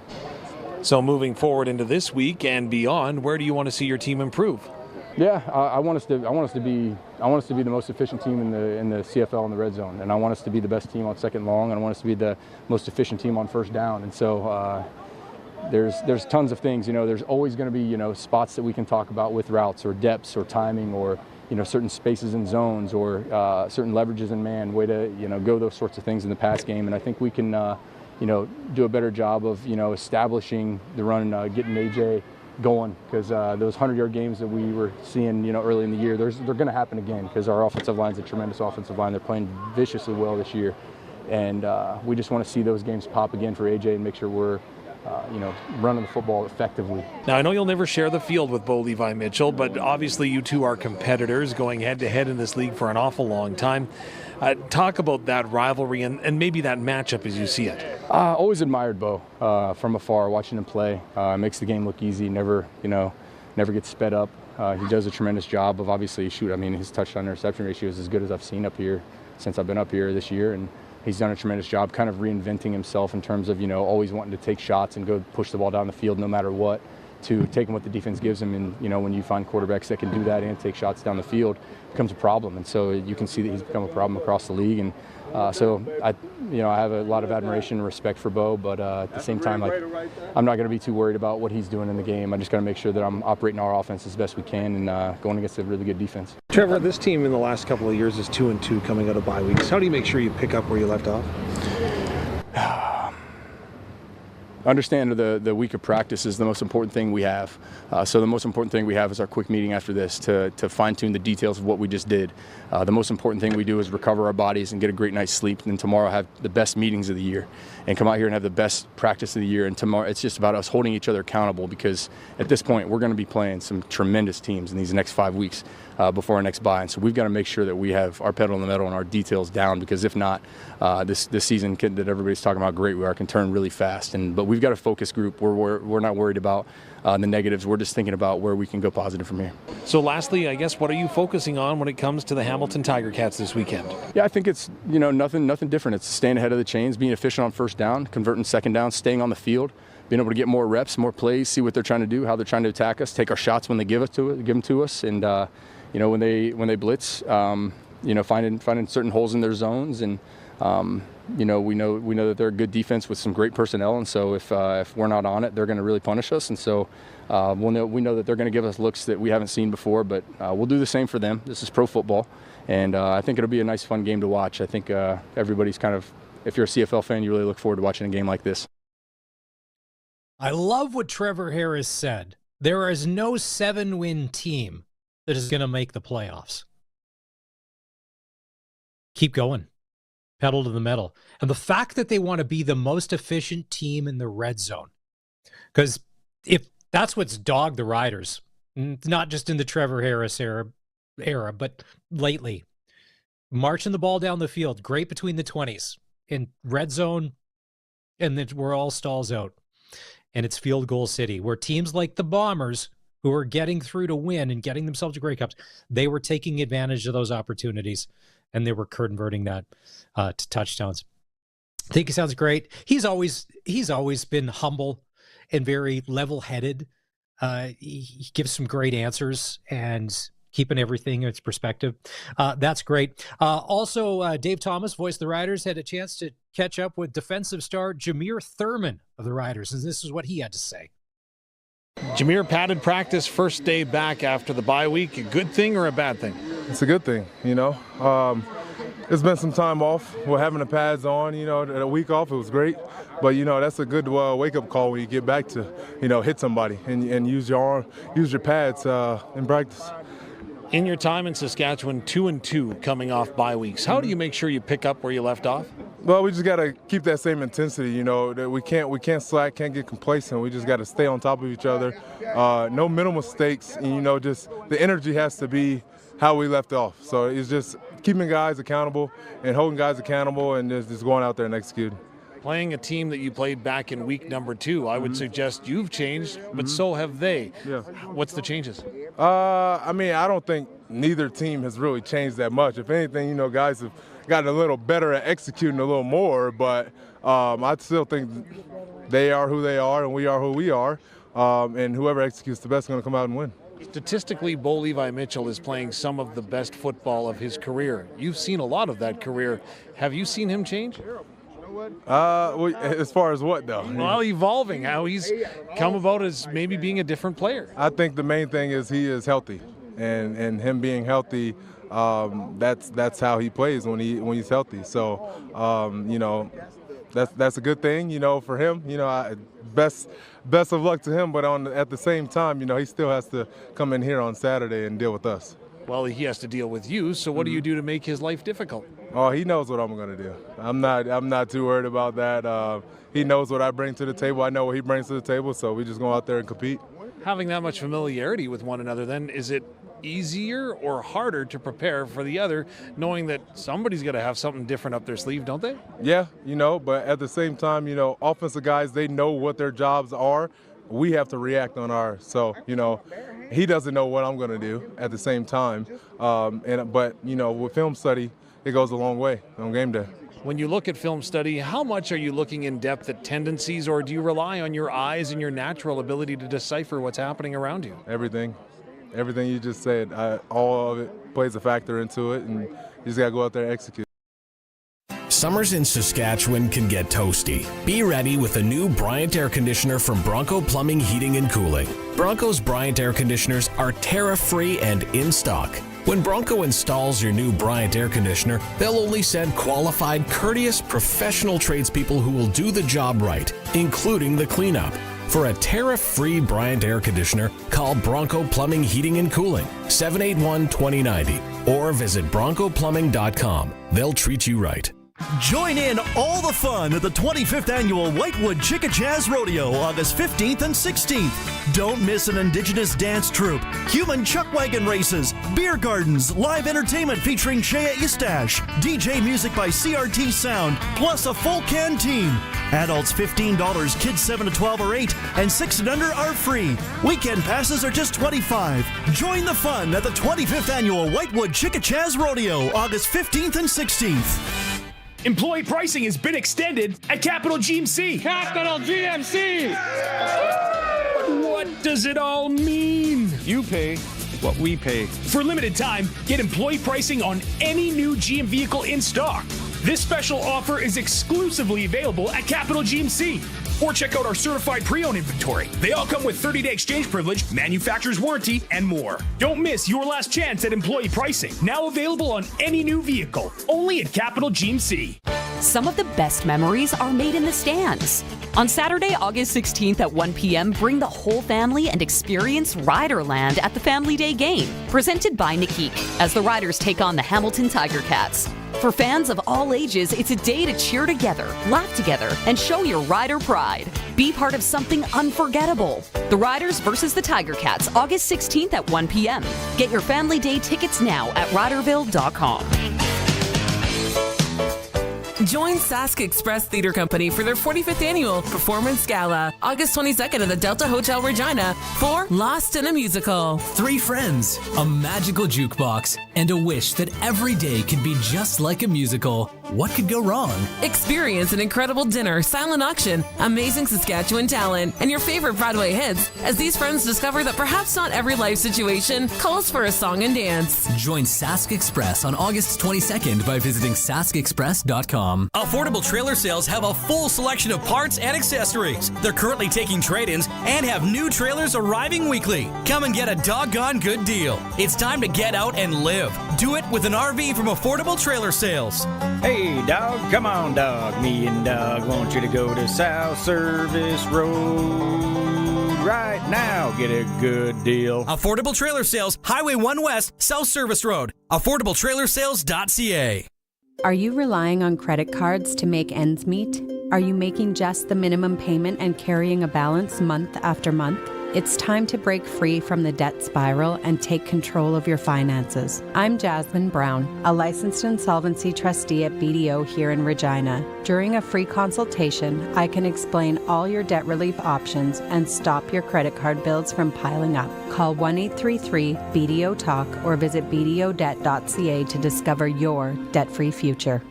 Text CKRM 306-936-6262. From skid steers to tents to power tools, anything you need to rent for that summer job is at Prairie Land Rentals. Deal with the owner, 600 Albert Street. This is Sportscage. Watch our live stream at sportscage.com and on the radio at 620 CKRM. It's been a busy show today. If you missed any part of it, voice of the Riders Dave Thomas, Glen Suitor, Arash Madani, and Tim Peel, retired NHL referee, host of the Snipes and Stripes podcast. That was a good interview. You can listen on demand wherever you get your podcasts, Apple, Spotify, or on our website at sportscage.com. The 2025 Canada Summer Games are going on in Newfoundland. And last week, before she flew out, Barney had a chance to catch up with Hayden Cott, the flag bearer for Team Saskatchewan, who opened things up for our province. And this is their chat. 16-year-old Hayden Cott from Regina is going to be heading to the Canada Games, and she's been selected as the flag bearer to walk things in for Team Saskatchewan. Hayden, congratulations on that. How did you find out? This past week, I was in Niagara for Canada Cup, which is a volleyball tournament, and so I was with my Team SAS team, and I walked out of the game, and I went to check my phone, and my basketball coach had texted me congratulations, and I didn't really know what she was talking about, so I read her message, and I was super surprised. I went and told my volleyball coach, and I hugged her because I knew she also nominated me, and then I went and told my mom and my sister who were also there, and it was just a very heartfelt moment. It could have gone to anybody, and I'm just surprised it went to me. That is a cool story. So you got it over text message. You found out over text message for the most part. So you're a dual sport athlete heading to St. John's, Newfoundland. You're playing volleyball and basketball. Do they probably don't fall at the same time, or do they? What are going to be the challenges with that? The first week is all basketball, and then there's one turnover day, and then volleyball happens. So I should be good. No really challenges because they're 2 separate weeks, but obviously resting and recovering in that one turnover day, and resting and recovering on those maybe some days off that I have on the basketball week. No doubt. So what will that entail? Like the resting and recovery? Because obviously when you go to a place like that, you want to take in as much as you can as well. So are you going to maybe have to juggle the sightseeing, or maybe going to watch some other events just to get some rest in? Well, luckily for me, we had Canada Basketball Nationals last year in St. John's, so I've already seen some of it. But obviously I want to see more of it. But yeah, putting myself over watching other teams maybe, and making sure that I'm being 100%. And then just listening to my body, I guess, like icing, like sleeping as much as possible, like taking care of myself before I go. Instead of putting, I go me before like any other team, I guess. The other cool thing that I read is your father, Garrett Cott, was a multi-sport athlete back in 1993. Yes, he was, but he only went to Canada Games for volleyball. So, is your dad, does he talk to you about it? Sometimes. He just talks about all the memories he has from it, and all the friendships that he has to this day with the guys, and how it's unforgettable and stuff. Mm-hmm. Honestly, that's probably the biggest thing, is just he has so many memories and stories that he tells us from provincial team, and how him and his friends did this, and how he will never forget them. Okay, so the big question too is how are both teams going to do you think? What can you tell us? Let's go first off with the basketball team. What can you tell us about Team Saskatchewan that you're going to be on? We have a pretty tight-knit group. We 2 years ago placed in the power pool, so top 4, and Saskatchewan teams normally don't. We're a pretty tight-knit group. We all know how to play with each other. We were in Vegas 2 weeks ago when we won both back-to-back tournaments. We're pretty strong. We're pretty big, so praying that we get into the top 4 again and hopefully medal. Nice. And then volleyball-wise, I have not 100% sure. I know in this Canada Cup, we placed pretty good against the other Canada Games teams. Honestly, hoping to get top 4 and medal again, too. I don't know. I guess anybody's dream is to medal at Canada Games, but I honestly truly think in Saskatchewan, we have such tight-knit groups and such close teams where people have your back and want the best for you. And honestly, I think we can do that. So that's fantastic. Well, congratulations on everything. Have a great time there. Story will be following it closely as well. And thanks for doing this. Yeah, of course, no problem.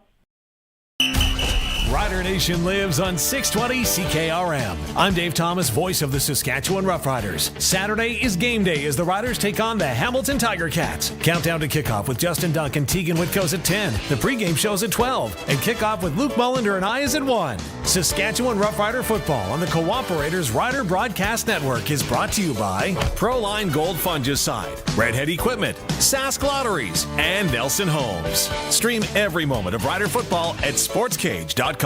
Get ready to kick some serious Barassa this harvest. You've put in the time, put in the work, put in all that effort to get here, and now it's go time. Barassa & Sons is with you. Find everything you need this harvest season with trusted used equipment, combines to headers, augers to grain carts. Visit online or stop by in person. We're in go mode with you.